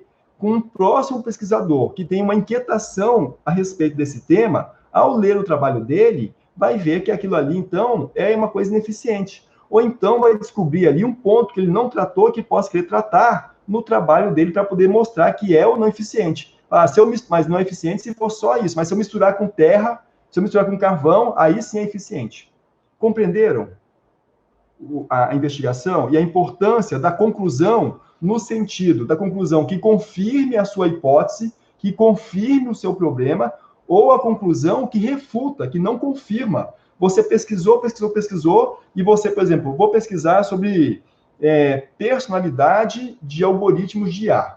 Daí você começou a ler, daí você foi na filosofia da mente, você foi na identidade, né? O que é identidade? O que é ideação? O que é ação? O que é cognição? O que é conhecimento? O que é consciência? Depois que você leu tudo isso, você falou assim, cara, é impossível falar de consciência em algoritmos. E daí a sua conclusão e você vai mostrar isso aqui, ó, na sua elaboração do método, na sua quantidade, na sua análise, você vai mostrar, olha, eu fiz isso, eu pesquisei, conversei aqui com neurocientistas, conversei com pessoas da área da computação, com pessoas da área da filosofia, e essas conversas me geraram aqui esses dados, que ao analisar, eu chego à conclusão que é inviável, que é impossível isso. Sim? Muito bem. Então, vou avançar. Então, um pesquisador tem que ter uma postura, né? Pessoal, bom, como nós somos poucos aqui, somos 14, e já estamos faltando 2 minutos para o nosso tempo programado, eu pergunto a vocês, eu posso me estender mais 10 ou 15 minutos? Que são aqueles 10 ou 15 minutos que eu perdi no início, tentando resolver o problema. Posso me estender? Ótimo, obrigado. Que eu perdi aqueles 10 ou 15 minutos iniciais que estão fazendo falta agora, né? Então, eu vou avançar aqui e eu estou atento aqui ao chat. Obrigado pela resposta de vocês. Então, um pesquisador, ele tem uma postura, né? Então, essa postura, esses 4 pontos aqui, eu tirei do livro Escrever uma Tese, do professor Nitish, que, apesar do título ser Como Escrever uma Tese, também se aplica ao TCC, se aplica também à dissertação, né? Que são esses 4 pontos. Por quê? Porque muitas vezes eu percebo os alunos desesperados, quase surtando, né, para escrever o TCC, quase surtando para escrever o seu trabalho final, né? E daí posta na internet, meu Deus, tô louco, e daí faz aquelas postagens, né? Que é engraçado, mas é desesperador mesmo, né? Eu sei que é isso. Né? Então, o pesquisador tem que ter, assim, esses 4 pilares, me parece, né? Então, o trabalho científico, o trabalho acadêmico, ele é uma arte, é um trabalho. E como trabalho, a gente tem que, primeiro, né, entender isso como uma profissão. E sendo isso uma profissão, eu tenho que ter uma rotina de horário. Eu tenho que ter uma rotina de horário para fazer leitura, para analisar minha leitura, né? Eu tenho que criar essa rotina. Hoje nós vivemos num mundo que nós temos acesso a muita informação. E nem sempre nós criamos o espaço, o tempo, para poder pensar a respeito de toda a informação que nós recebemos. Então, o pesquisador, ele tem que criar essa rotina. Então, ele vai entender, eu sou mais produtivo de manhã. Então, logo de manhã, ele vai fazer a leitura de um artigo e depois pensar, ixi, mas eu trabalho. Então, tem que ser talvez um pouco antes do trabalho, no horário do almoço, ou seja, a gente tem que criar essa rotina. No início é difícil, mas depois de uma semana, 2, 3, você encaixa essa rotina e as coisas começam a fluir, né? Uma outra questão que é para a pesquisa, a necessidade de vocação. Como a pesquisa é um trabalho, é um labor, você tem que ter vocação. Porque senão você vai trabalhar em algo que te deixa infeliz, né? E daí eu vou dar um exemplo. Quando eu fiz mestrado, eu era representante da minha turma de mestrado. E eu tive 2 colegas que quiseram, logo no primeiro semestre, desistir do mestrado, porque realmente é muito pesado. E um colega a gente conseguiu reverter, falou, não, a gente vai junto, a gente vai te ajudar. E teve um outro colega que foi impossível, falou assim, não consigo, aí isso atrapalhou toda a minha vida, já está afetando meu trabalho, família, e desistiu. Porque naquele momento, isso não é demérito, né? Mas esse colega percebeu que naquele momento não era o momento dele para o mestrado. Aquilo ali não estava fazendo bem para ele. Então, percebe que enquanto trabalho, a gente tem que ter essa capacidade, essa dignidade, essa coragem de reconhecer que em certos momentos talvez não seja o meu momento. Isso não tem nada a ver com fracasso. E eu falo isso por quê? Porque a gente sabe que dentro do mundo da pós-graduação existe um índice muito grande de depressão entre pesquisadores de mestrado e doutorado. Depressão essa decorrente da pressão interna que é você fazer uma pesquisa, né? A pressão para a publicação, a pressão com prazo, com aula, com 1000 coisas. Então, a gente tem que estar muito atento a esses sinais. Então, esse é um ponto. Um outro ponto é que, enquanto pesquisador, isso também é uma arte de serenidade. Então, nós precisamos do nosso momento de repouso, né? Precisamos ter tempo para poder viver, o tempo do desapego, o tempo de uma vida saudável. Então, a prática esportiva, por exemplo, é importantíssima, porque a prática esportiva, ela mantém uma saúde neural.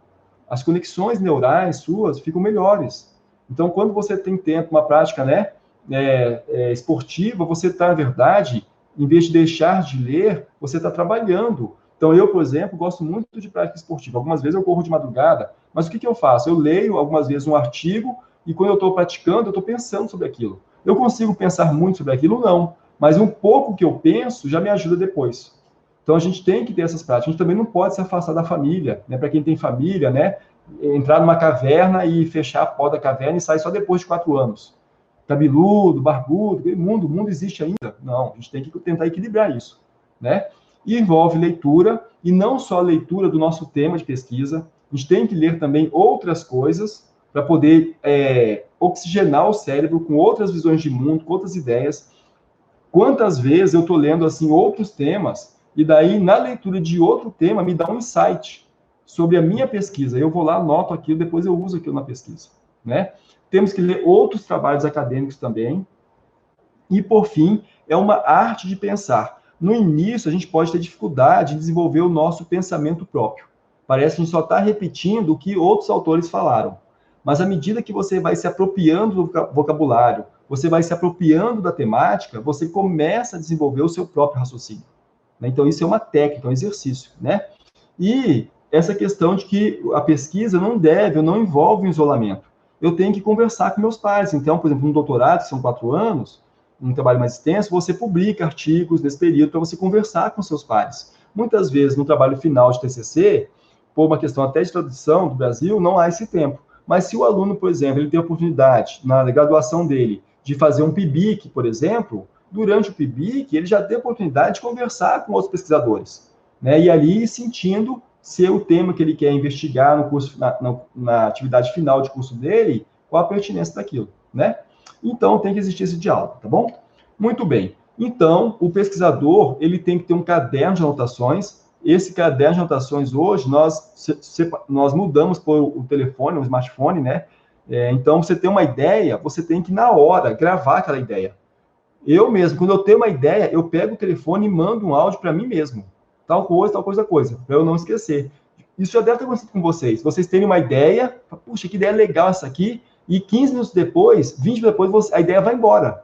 E daí você passa 3 horas tentando lembrar a sua ideia. Já aconteceu isso com vocês? Me digam aqui no chat.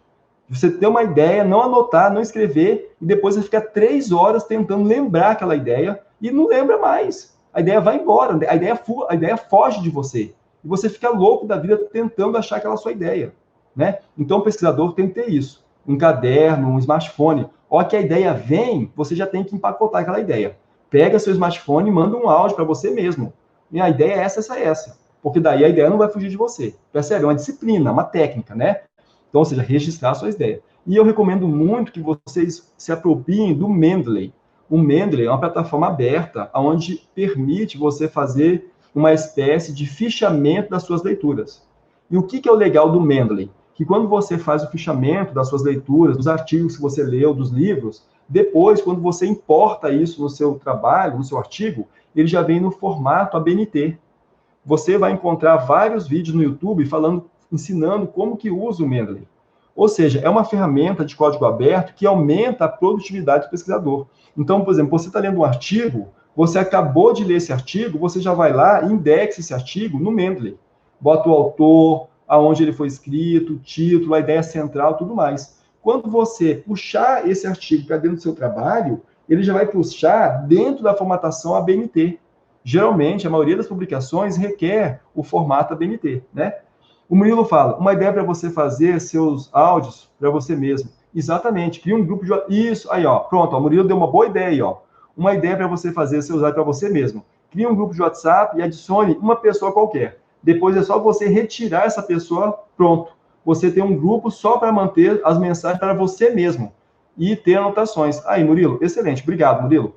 Então, pronto, ó, você então pode criar no WhatsApp esse grupo, igual o Murilo sugeriu aqui, e pronto, você, a qualquer momento, quando a ideia vem, você vai ali e manda essa mensagem para ti, né? Olha, é assim, e depois você resgata aquela ideia, né? E usar o Mendeley como uma ferramenta de melhoria da performance para as suas citações. Ó, a Jussi falou, ó, já tem um grupo só meu, excelente, então, ótimo, né? Então, avançando aqui, como que é a estrutura, então, de um trabalho? E aqui, eu vou gastar uns 10 minutinhos, no máximo 15, para a gente poder vencer e encerrar nossa fala de hoje, né?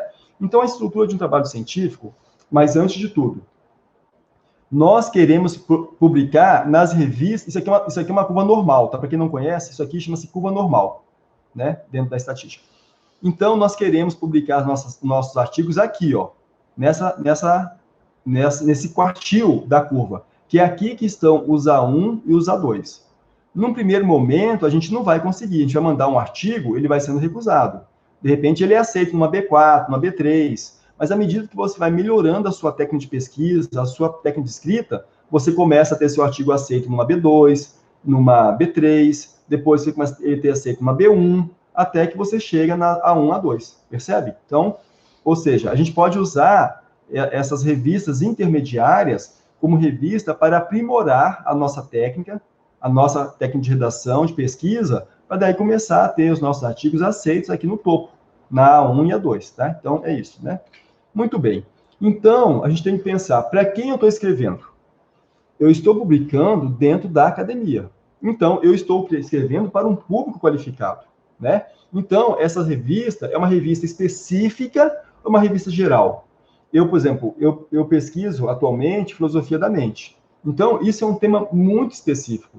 Então, eu sei que eu escrever sobre isso e mandar numa revista, por exemplo, por mais que isso tenha um encontro, né? Ele perpasse a computação, eu sei que se eu mandar isso para a computação, eu vou ter dificuldade nas pessoas compreenderem a pesquisa, porque ali tem muitos temas da filosofia, a filosofia é muito criteriosa com a palavra, né? O que é identidade?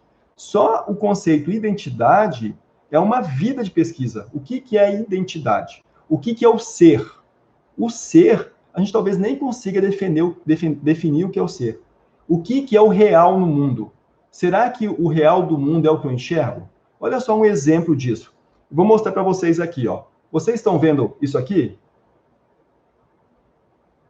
Me respondam aí. O Adriel falou que sim. O que vocês estão vendo? O que você está vendo, Adriel? Ruth, me fale, me descreva assim brevemente o que vocês estão vendo.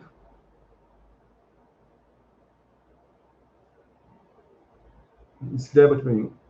Um texto escrito? Não está aparecendo aí um... Ah, não, vocês estão vendo o texto, né? Ah, deixa eu interromper aqui. Ah, não, deixa eu interromper, é porque eu mudei aqui. Então, vou mudar aqui a lógica. Vocês estão vendo o celular? Isso, é do celular que eu estou falando. Vocês estão vendo o celular? Não? Então, peraí, deixa eu interromper aqui rapidinho. Estão vendo agora? Alguém me descreva aí, o que está vendo do celular? O que você está vendo? Alguém me faça uma descrição muito breve. A Gabi falou que está vendo a câmera. A marca e as câmeras. Agora eu pergunto para vocês, essa é a realidade do mundo? Para vocês, a realidade do mundo é essa? Eu digo para vocês que não. A capinha, falou o Daniel. Eu falo para vocês que essa não é a realidade do mundo. Sabe por quê? Porque do meu ponto de vista, eu estou vendo isto aqui agora. Ó. Percebem? Estão vendo outra coisa agora? Estão, né? Perceberam? Então, dentro da filosofia, veja como a própria percepção de realidade do mundo é uma coisa que não tem certeza. Porque cada um de nós enxergamos o mundo a partir dos nossos critérios, dos nossos valores, dos nossos vieses. O ângulo de olhar, exatamente, Fernanda. Daniel, exatamente, né? Cada um enxerga o mundo do seu ponto de vista, com seus filtros. Então, veja, se eu for publicar um artigo sobre filosofia da mente, lá na computação, e uso lá um conceito de realidade, só esse conceito realidade é um conceito que, por si só, ele é imenso. Então, veja que quando eu vou publicar, quando eu vou escrever, vou voltar aqui a compartilhar com vocês a tela, tá? Quando eu vou publicar, quando eu vou escrever, eu tenho que ter este cuidado de... Peraí, só um pouquinho. Deixa eu só focar aqui na janela. Para eu poder achar aqui a tela que eu quero compartilhar. Que agora não sei por que ela sumiu. Só um instantinho, por favor. Me perdi aqui. Agora sim. Voltaram a ver a tela? Voltaram, né? Então, percebam que quando eu estou escrevendo, eu tenho que compreender para quem eu escrevo. Então, por que isso é importante? Porque senão eu posso estar usando conceitos ali que as pessoas não irão entender. Então, eu estou escrevendo para um público especializado. Então, se eu estou escrevendo para publicar numa revista especializada em filosofia da mente, então, talvez esses conceitos, né, do que é real, o que é identidade, o que é ideação, o que é ação, talvez eu não precise escrever esses conceitos. O que é o fenômeno, porque as pessoas já sabem o que é isso. Mas se eu vou publicar sobre esse tema numa revista não tão especializada, mas eu quero publicar nessa revista, talvez daí é importante, no meu artigo, eu brevemente dar uma descrição desses fenômenos que faz parte da minha pesquisa, para criar a chave de acesso das pessoas à minha escrita. Percebe? Então, isso vai ajudar a eu ter o quê? Uma clareza, uma concisão na minha escrita. Outra questão, eu tenho que citar todas as vezes que eu estou usando pensamento, uma ideia de terceiro, eu tenho que citar essa pessoa, porque senão isso é frágil, e no mundo acadêmico isso não é bem visto, né? E a escrita científica não é uma escrita de suspense. Eu vou escrevendo, escrevendo, e só no final eu revelo o que eu descobri. Não, durante a sua escrita, você já vai revelando para o seu leitor os seus achados. Existe uma técnica de redação científica, um modelo, né? E a gente tem que ter cuidado com o plágio e o autoplágio. O que é o autoplágio? É quando você, por exemplo, já publicou aquelas suas ideias no artigo A, e agora você quer de novo usar aquelas ideias no artigo B. Mas se você já publicou aquilo no artigo A, no artigo B, você tem que fazer uma autocitação a você mesmo. Porque senão pode caracterizar o autoplágio. E hoje a academia está cada vez mais atenta ao autoplágio, que é quando você publica uma ideia sua no artigo A e depois você publica a sua ideia no artigo B sem fazer a sua autorreferência. Isso chama-se autoplágio, tá bom? Então está cada vez mais atenta a academia a isso. Muito bem. Então a primeira questão, para quem que eu escrevo? Eu estou escrevendo para o outro, para o leitor. Então, essas ideias que a gente está falando, que são talvez muito abstratas para a minha área de conhecimento, eu tenho que clarificar isso para o outro. Eu tenho que criar a chave dele de acesso à compreensão disso. Para que, então, aquilo tenha uma fluidez e ele não se desencante, ele não canse da leitura do meu texto. Ele queira continuar lendo meu artigo até o final. Eu tenho que encantar o meu leitor, né? E para isso, então, geralmente, a revista, o periódico, ele vai falar a quantidade de páginas mínimas. 12 a 15 páginas, 20, 30. Para quem é meu aluno de TCC, lá na universidade tem um manual de TCC. E o manual vai falar, se você vai fazer um artigo, tem que ter, sei lá, 25 páginas. Se você vai fazer o TCC, tem que ter, sei lá, 60, 70 páginas, incluindo ou não os elementos pré-textuais. Então, eu vou entender as regras, né? É isso. E qual o formato? Geralmente, o edital também te fala, ó, o formato é BNT, o formato é I3E, o formato, se for na medicina, é FIA, se for nas engenharias, o formato é I3E. E, geralmente, também, nessas revistas, já tem ali um template. Então, você pode fazer o download do template para ver qual é o formato que você tem que seguir. Sim? E um artigo, ele tem partes, então. Então, essas são as partes. Um título, autor, afiliação, introdução, conceitos fundamentais, metodologia, discussão de resultados, conclusão e referência. É dessa forma? Não necessariamente. Isso aqui é uma sugestão de um modelo. Então, por exemplo, aqui um outro modelinho, olha, veja que eu tirei aqui, ó, nesse modelo tem introdução e conceitos fundamentais, nesse outro modelo tem resumo e introdução. Veja que saiu conceitos fundamentais e entrou resumo. O que eu quero dizer com isso, que eu trouxe para vocês uma provocação, que um artigo científico, ele pode ter essas partes aqui, mas pode ser um pouco diferente disso. Não é obrigado a ter exatamente essas partes. Então, vamos perpassar agora, nos próximos 10 minutos, rapidamente essas partes. Então, a primeira questão é o título e o resumo. Geralmente, o título e o resumo é a última coisa que você escreve no seu artigo. O resumo, com certeza, é a última coisa. Mas, quando você começa a escrever, é de bom tom você criar um título provisório.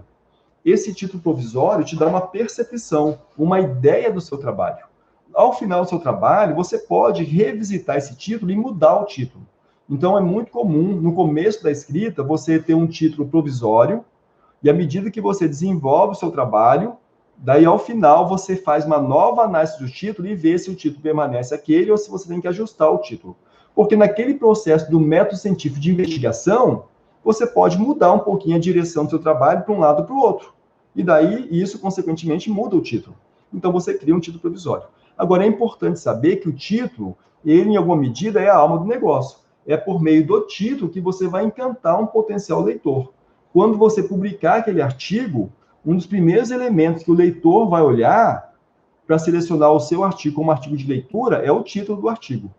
Né? Geralmente é um dos primeiros elementos. Né? Só um instantinho. Ah, tá. Pensei que era alguém que queria entrar na sala. Então, vou dar aqui 2 exemplos. Ó. A importância da gestão da qualidade. É um título. A economia em uma multinacional. É um outro título. Será que esses títulos são bons? A mim parece que não. Porque, por exemplo, a importância da gestão da qualidade. Esse título me deixa com dúvidas. A importância da gestão da qualidade. A importância para quem? Para quem que é importante? É importante para o diretor? Para a sociedade? Né? Gestão da qualidade. Exatamente, vaga. Muito subjetivo, vago. Gestão da qualidade. Não. Mas que qualidade está falando? A economia em uma multinacional. Que aspecto da economia? Multinacional de qual setor? Então, perceba que o título ele tem que, por si só, já trazer informações. E aqui eu trago algumas sugestões de títulos. Então, em geral, um título, ele tem essas 3 partes aqui, ó. Necessariamente, não é obrigatório que tenha essas 3 partes, e não é obrigatório que as partes estejam nesta ordem aqui. Mas, em geral, o título tem essas 3 partes. Um problema a ser resolvido, a metodologia empregada e o recorte espaço-temporal ou contexto. O Daniel fala, o senhor pode disponibilizar esse roteiro de alguma... Sim, Daniel, amanhã, ao final, eu vou deixar o link no que eu espero que, se estiver sendo gravado na live, para esse material, tá bom? Então, veja só, então, um título de forma ideal, mas não é obrigatório, né? Perceba que eu falei que isso aqui é um modelo. Na minha leitura, é um modelo que vem dando certo, porque eu tenho tido artigos aceitos em periódicos de impacto. Então, ele tem que ir lá descrever o seu problema no seu título, a metodologia e o recorte. Então, veja aqui o título de um artigo que eu publiquei com o Sérgio, o Frank, sou eu, e com o Ari Mariano, né? Aceitação da aplicação de um ambiente virtual de aprendizagem, AVA, em um curso de modalidade presencial e estudo de caso com emprego de modelagem de equações estruturais com base em mínimos quadráticos parciais. Vamos identificar aqui as partes. Olha, problema. Aceitação. O problema é a aceitação de AVA. Você percebe? O problema é isso. A aceitação do AVA é um problema. Será que as pessoas aceitam ou não aceitam?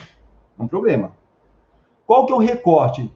Nos cursos de modalidade presencial. Não é no curso à distância, é no curso presencial. Então, meu recorte aqui presencial. Qual que é a metodologia? Estudo de caso com emprego da modelagem de equação estrutural. Perceberam os 3 elementos? Tem um problema, tem um recorte e tem uma metodologia.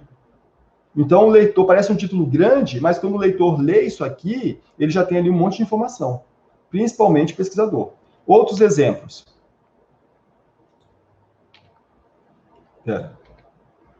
Gestão, eu estou usando basicamente artigos que foram escritos por mim, né? Mas aqui tem um outro artigo que não foi por mim. Gestão de riscos no direito fundamental à privacidade de dados pessoais no processo judicial eletrônico. Vamos entender. Problema. Comecei aqui. Problema. No direito fundamental à privacidade de dados pessoais. Então, meu problema está relacionado com o direito fundamental à privacidade. Qual que é a metodologia? Gestão de riscos. Qual que é o recorte? No processo judicial eletrônico. Não é em outra coisa. Né? Um outro título, esse aqui da professora Cláudia Rosler e do Ângelo, né? Esse artigo é recente. Olha só, o argumento de autoridade no Supremo Tribunal Federal, uma análise retórica em perspectiva histórica. Vamos entender as partes aqui. O problema a ser resolvido, o argumento de autoridade. Então, ou seja, o argumento de autoridade é um problema no discurso. O discurso de autoridade. Por exemplo, eu, ao falar aqui com vocês, em alguma medida, o meu discurso está impregnado de uma autoridade. Que autoridade é essa? Por vocês, talvez, olharem para mim como professor. Percebe que existe ali uma autoridade? Sim? Agora, percebem também que, por exemplo, quando vocês escrevem o artigo de vocês e vocês começam a citar outros autores, vocês estão usando esses outros autores como elemento de autoridade para dar força à ideia de vocês? Percebem? Ao citar outros autores, vocês estão usando a fala desses autores como um elemento de autoridade. Então, está presente um elemento de autoridade. Agora, se isso é bom ou ruim, depende de como você conduz essa autoridade dentro do seu artigo, né? Então, muito bem, ó. Então, o argumento da autoridade é o problema. Daí o recorte no Supremo Tribunal Federal, no STF. Não é no STJ, não é no TJ, é no STF. E daí, qual é o modelo? Uma análise retórica em perspectiva histórica. Então, o modelo foi uma análise retórica com um recorte histórico. Perceberam? Os 3 elementos, um título menor, mas com os 3 elementos presentes. Então, recomendavelmente, é interessante que tenha esses 3 elementos no título. Dito isso, eu vou pedir, pelo menos às pessoas que aqui estão, se forem meus alunos de orientação, que para os nossos próximos encontros, que eu acredito que serão a semana que vem, verifiquem se o título de vocês, se vocês já têm um título, já tem esse roteirinho. Se não, eu sugiro que você tente criar um título seguindo essa lógica, tá bom? Para a gente avaliar no nosso próximo encontro de orientação, que serão com as várias pessoas que eu estou trabalhando esse semestre, né? Em dias e agendas da semana que vem, que nós já temos elas definidas, tá bom? Muito bem. E se quem é os meus orientandos e orientandas, se precisarem desse material, vocês têm o meu contato, me passem uma mensagem que eu já compartilho com vocês de imediato. Apesar que amanhã eu vou deixar o link para isso também, né? Pronto. Muito bem. E os autores? Então, os autores são aqueles que contribuem para o trabalho. Então, geralmente, a ordem do autor pode importar. O edital vai falar isso. Geralmente, então, o primeiro autor é um autor mais júnior, um autor pleno, um autor sênior. Ou então, o primeiro autor é o autor que mais contribuiu no trabalho, o segundo autor é um autor que contribuiu mediamente, e um terceiro autor é um autor que contribuiu talvez nem tanto. Aqui no exemplo de 3 autores. Se eu estou fazendo um TCC com 2 autores, quem contribuiu mais? Talvez entre vocês tenham um consenso de quem contribuiu mais. Mas talvez para o TCC isso não seja um critério importante, percebe? Agora, se eu vou publicar isso numa revista científica, isso já pode ser um critério. O que eu quero dizer é que, geralmente, o nome do autor não é por questão de ordem alfabética. A depender do periódico, a ordem dos autores tem também um signo, um significado.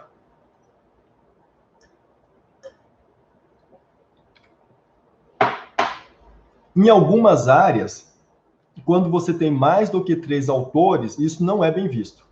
Há um preconceito. Mas já existem outras áreas, como a física, por exemplo, que você ter diversos autores não é problema algum. Mas, geralmente, o edital do seu periódico vai falar sobre isso. Então, por exemplo, para quem está fazendo o trabalho de final de curso em formato de artigo, por exemplo, vocês podem fazer o trabalho envolvendo 4 pessoas? Não, pode ser no máximo 2, não é isso? Percebe? Se você fizer com 4, seu trabalho não vai ser aceito. Ali está a regra. No máximo 2 autores, então. É isso, tá? Em trabalhos de grande porte, como TCC, dissertação, tese, né? Geralmente é de bom tom fazer um agradecimento ao seu professor orientador, agradecendo pela orientação. Eu estou falando isso por quê? Porque algumas vezes, principalmente nos trabalhos de maior porte, no mestrado, doutorado, que você trabalha com o professor por 2 anos, por 4 anos, nem sempre essa relação vai ser uma relação pacífica. O ideal é que seja, né, uma relação harmoniosa, mas nem sempre vai acontecer. Porque pode, por exemplo, de você mandar ou pedir para o seu professor uma agenda para revisão, mandar o artigo, e esse professor está muito sobrecarregado, ele nunca te dá retorno, você não consegue falar com ele. Daí você começa a ficar chateado com ele, perder a paciência, começa já a querer mudar de orientador, e é legítimo você querer mudar de orientador, né? Não há problema algum nisso, mas o que quer dizer com isso? Que mesmo que aconteça esses percalços durante a pesquisa com o orientador, se ele ali está te orientando, dedicando tempo, é de bom tom que se faça o agradecimento, porque, né, enfim, me parece. Mas não é obrigatório, percebe? Como eu disse, tudo isso aqui são questões opcionais, né? Avançando um pouquinho mais. E a filiação? Então, a filiação, geralmente eu vou botar ali, se eu faço parte de algum grupo de pesquisa, então eu coloco qual é o grupo de pesquisa que eu faço parte, esse grupo está vinculado a qual departamento, então, grupo de pesquisa de retórica, argumentação e juridicidade, vinculado ao departamento da Faculdade de Direito, da instituição tal, de Brasília, Brasil. Será que isso atrai o leitor? Por exemplo, se aqui nós tivermos alunos do direito, se você vê lá um artigo publicado por Harvard e um artigo publicado pela Faculdade XPTO, qual que talvez te chame mais atenção?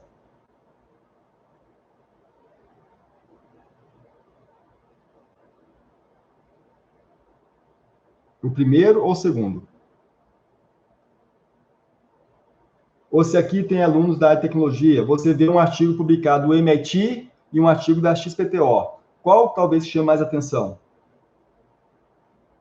Talvez o artigo de Harvard ou o artigo do MIT chame mais atenção. Faz sentido isso?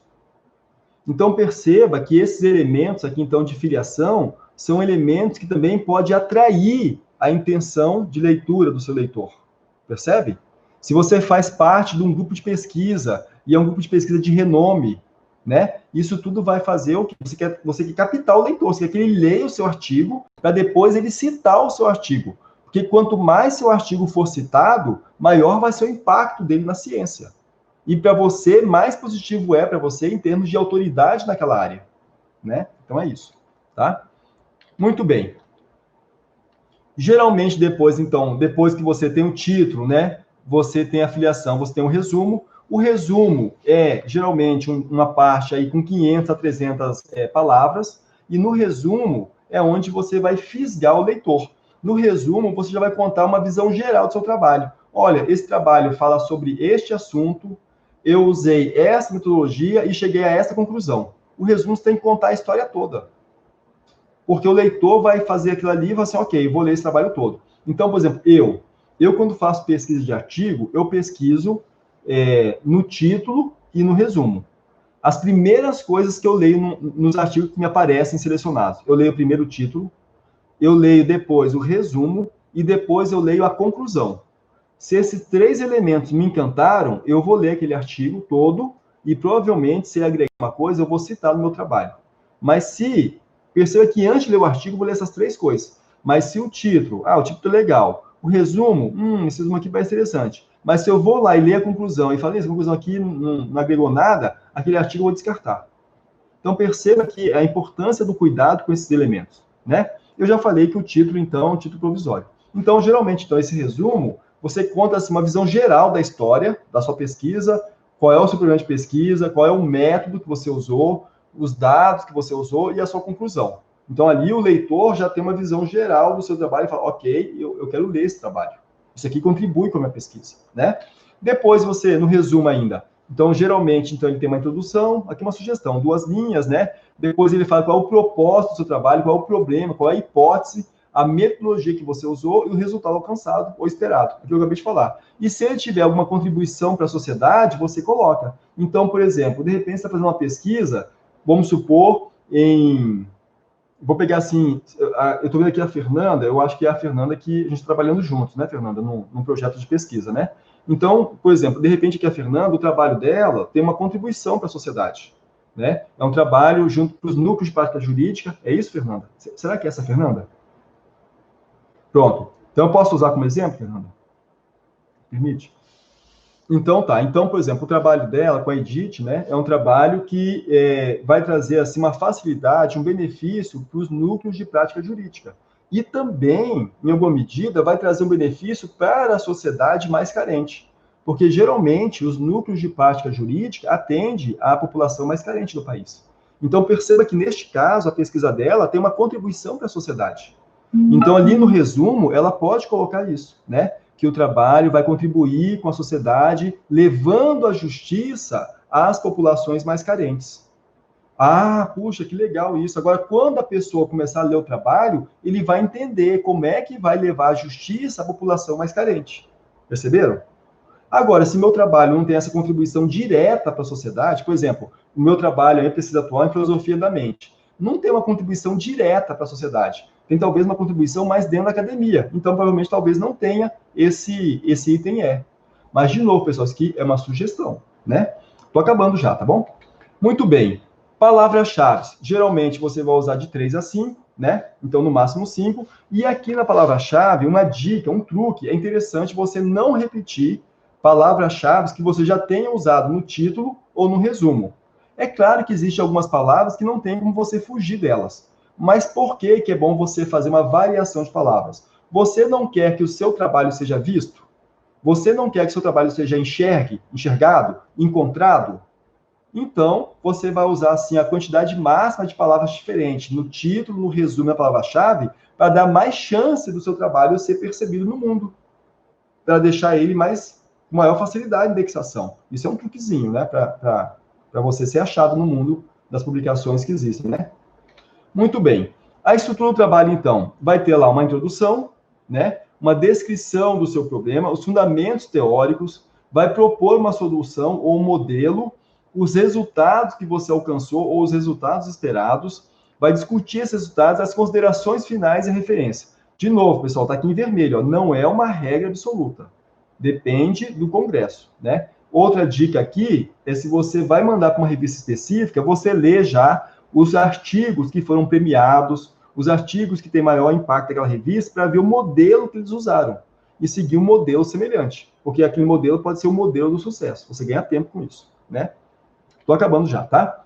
Então, a introdução, geralmente, mínimo de 1 página. Na introdução, você vai ali apresentar suas ideias gerais, vai contextualizar, né, a grande área. Ah, a gente está aqui pesquisando na área do direito. Tá, mas o que no direito? Ah, direito processual. Tá, mas direito processual o quê? Processual civil. Ah, percebe? Você vai fazendo esse funil, né? Quais são as questões em aberto? Por exemplo, no caso da Fernanda, é o acesso das pessoas carentes à justiça, uma questão em aberto, né? Qual é o estado da arte? O estado da arte é o que se vem falando sobre isso. O que o mundo vem falando sobre isso? Mas onde quer descobrir isso? Nas leituras. Ó, isso aqui tem esse movimento, essa preocupação. A justiça tem uma preocupação em ser mais acessível.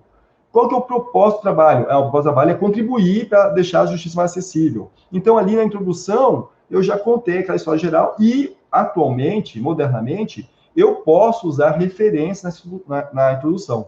Antigamente, não era comum na introdução eu usar referências. Hoje, não, já é aceito você usar referência. Então, com isso, eu fiz a introdução. Então, se eu estou escrevendo um artigo, pronto, já cumpri 1 página no artigo. Daí, eu vou descrever o problema.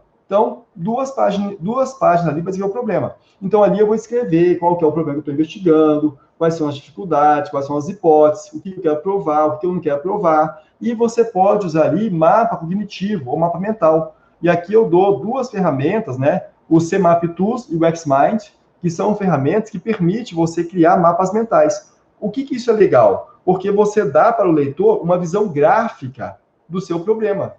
Ele olha ali a imagem e ele tem uma visão gráfica do problema. Algumas pessoas percebem melhor o mundo através de imagens. Então, você cria uma ferramenta extra para o seu leitor, fala, entendi aqui. Se ele, de repente, não entendeu na leitura da sua descrição de problema, com a visão gráfica do problema, ele pode, entendi. Percebe? São estratégias que você vai usando para deixar o seu negócio, seu trabalho mais atraente ao leitor. Não estou falando para você encher um trabalho de figura, mas estou falando de estratégias. Você vai, se você tiver uma fundamentação teórica, né? E essa fundamentação teórica, geralmente, então, vai ter duas páginas. Você vai falar qual é o estado da arte, quais são os autores importantes naquela área. Atualmente, é mais interessante usar a citação de artigos do que de livros, porque o livro, hoje, ele perece rapidamente, né? Um livro, entre o processo de escrita dele, ir para a editora, preparar a edição e chegar na banca, pode levar de 1 ano e meio a 2 anos. Então, depois desse tempo todo, o livro pode chegar defasado já. Principalmente livros que têm, assim, caráter mais doutrinário, né? Então, muitas vezes, hoje, é mais valorizado as citações de artigos, tá bom?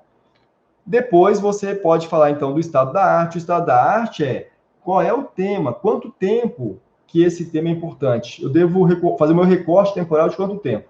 Exemplo, se no Brasil nós vamos falar de democracia, a democracia no Brasil tem 30 anos. Então, o nosso processo de democracia, por mais que nós tenhamos uma democracia já em processo de consolidação, que eu, pessoalmente, acho que nós temos ainda uma democracia por alguns critérios frágeis, por alguns critérios, nossa democracia é forte. Mas para outros critérios, eu acho que a nossa democracia ainda é frágil, né? Então, eu tenho que, talvez, fazer um recorte dos últimos 30 anos.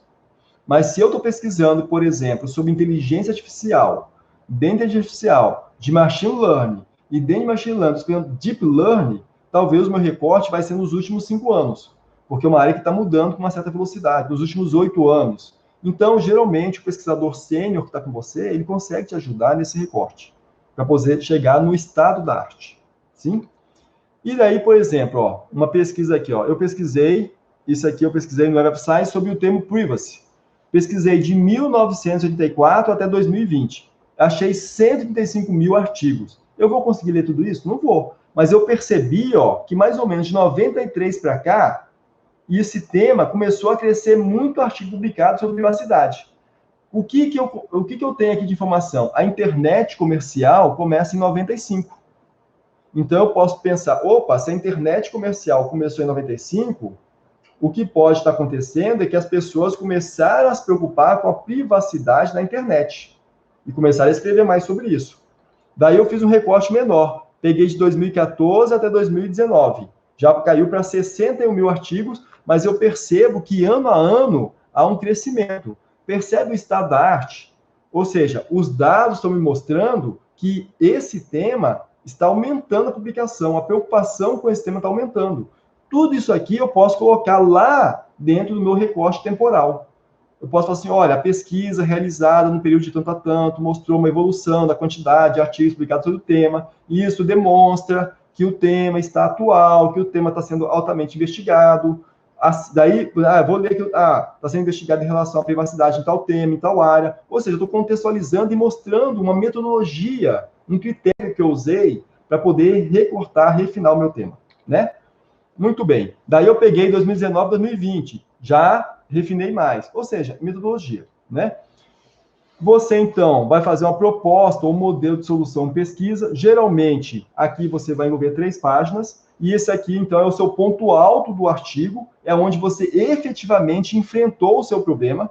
Porque primeiro, na introdução, você preparou. Na metodologia, você contou a historinha de como você vai fazer. Agora, aqui não. Aqui você enfrentou o problema. Aqui você atacou a questão, o problema, a hipótese que você está investigando. Então, aqui você vai desenvolver aí umas 3 páginas para isso, né?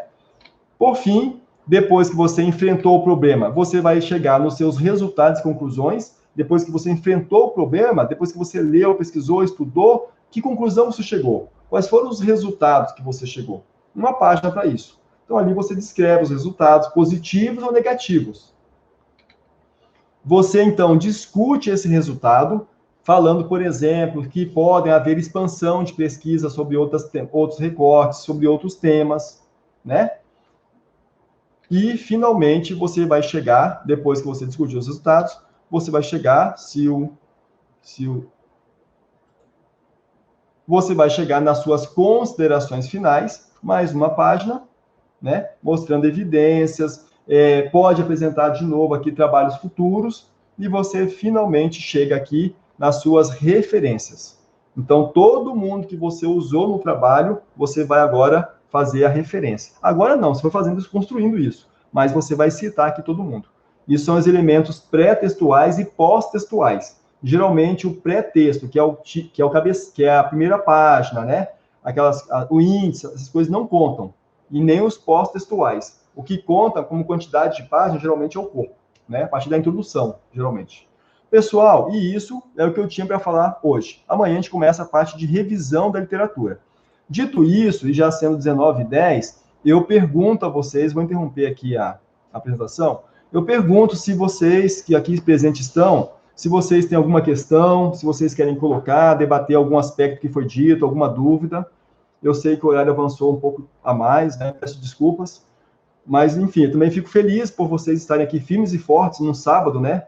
Falando sobre ciência, sobre pesquisa. E eu fico à disposição, se alguém quiser conversar, tiver alguma dúvida, pode falar no microfone, pode falar aqui no chat. Se não tiver, a gente encerra por hoje e amanhã nós retomamos às 17 horas para falar, então, sobre o uso de ferramentas para descobrir esses artigos. Então, vocês me dizem agora. Se tiverem dúvidas, estou à disposição para a gente poder conversar. Pode ser no microfone, pode ser aqui no chat.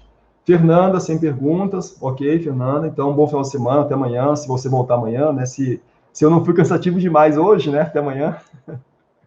A Simara, tá bom, pessoal? Até amanhã. Tá bom, Fernanda. Beleza, Manu, obrigado. Vai ser por aqui mesmo, tá, Fernanda? Fernanda perguntou? Vai ser por aqui mesmo, tá? Eu vou compartilhar o link e vou resolver também essa questão da gravação. Eu espero que tenha sido gravado. E amanhã eu vou colocar esse material disponível na internet e na descrição lá do YouTube eu coloco o link para vocês fazerem o download desse material para quem perguntou, tá bom? Então, pessoal, obrigado a todas e todos. Nos encontramos amanhã às 17 horas para finalizar esse mini seminário nosso sobre escrita de artigos científicos de alto impacto. Obrigado a todos e todas, bom descanso e até amanhã, então.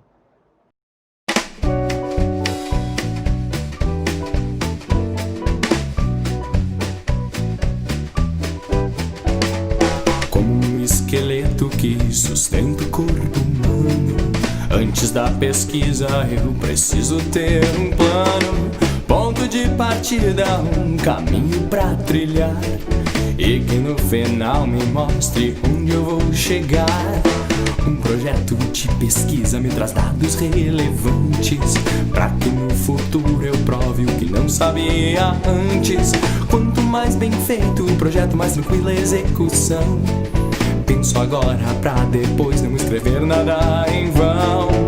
Título, hipóteses, metodologia, pergunta norteadora, objetivos gerais e específicos, sumário, provisório, cronograma, fontes de onde eu buscaria. Esses são os passos de projetos dos trabalhos científicos.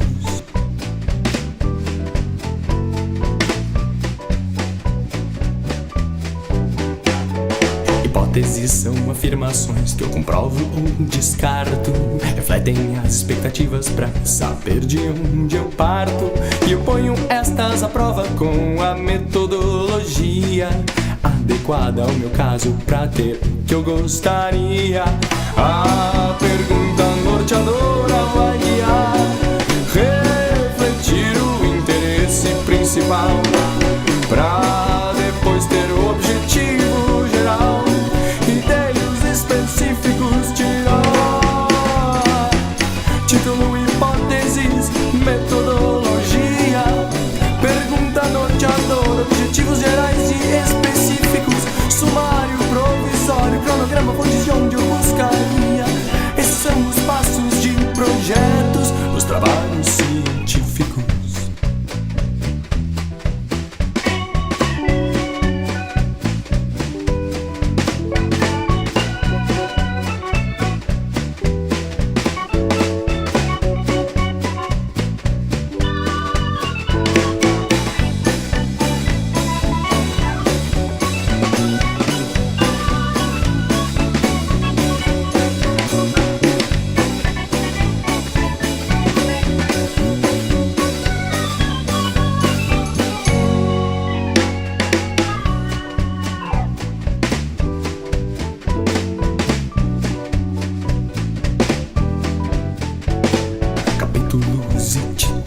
eu esboço no sumário provisório só pra eu enxergar todo o cenário, com o cronograma pra cumprir cada etapa. Tendo um bom controle eu sei que nada me escapa. Boas fontes bibliográficas são tudo, livros ou especialistas pra ajudar você.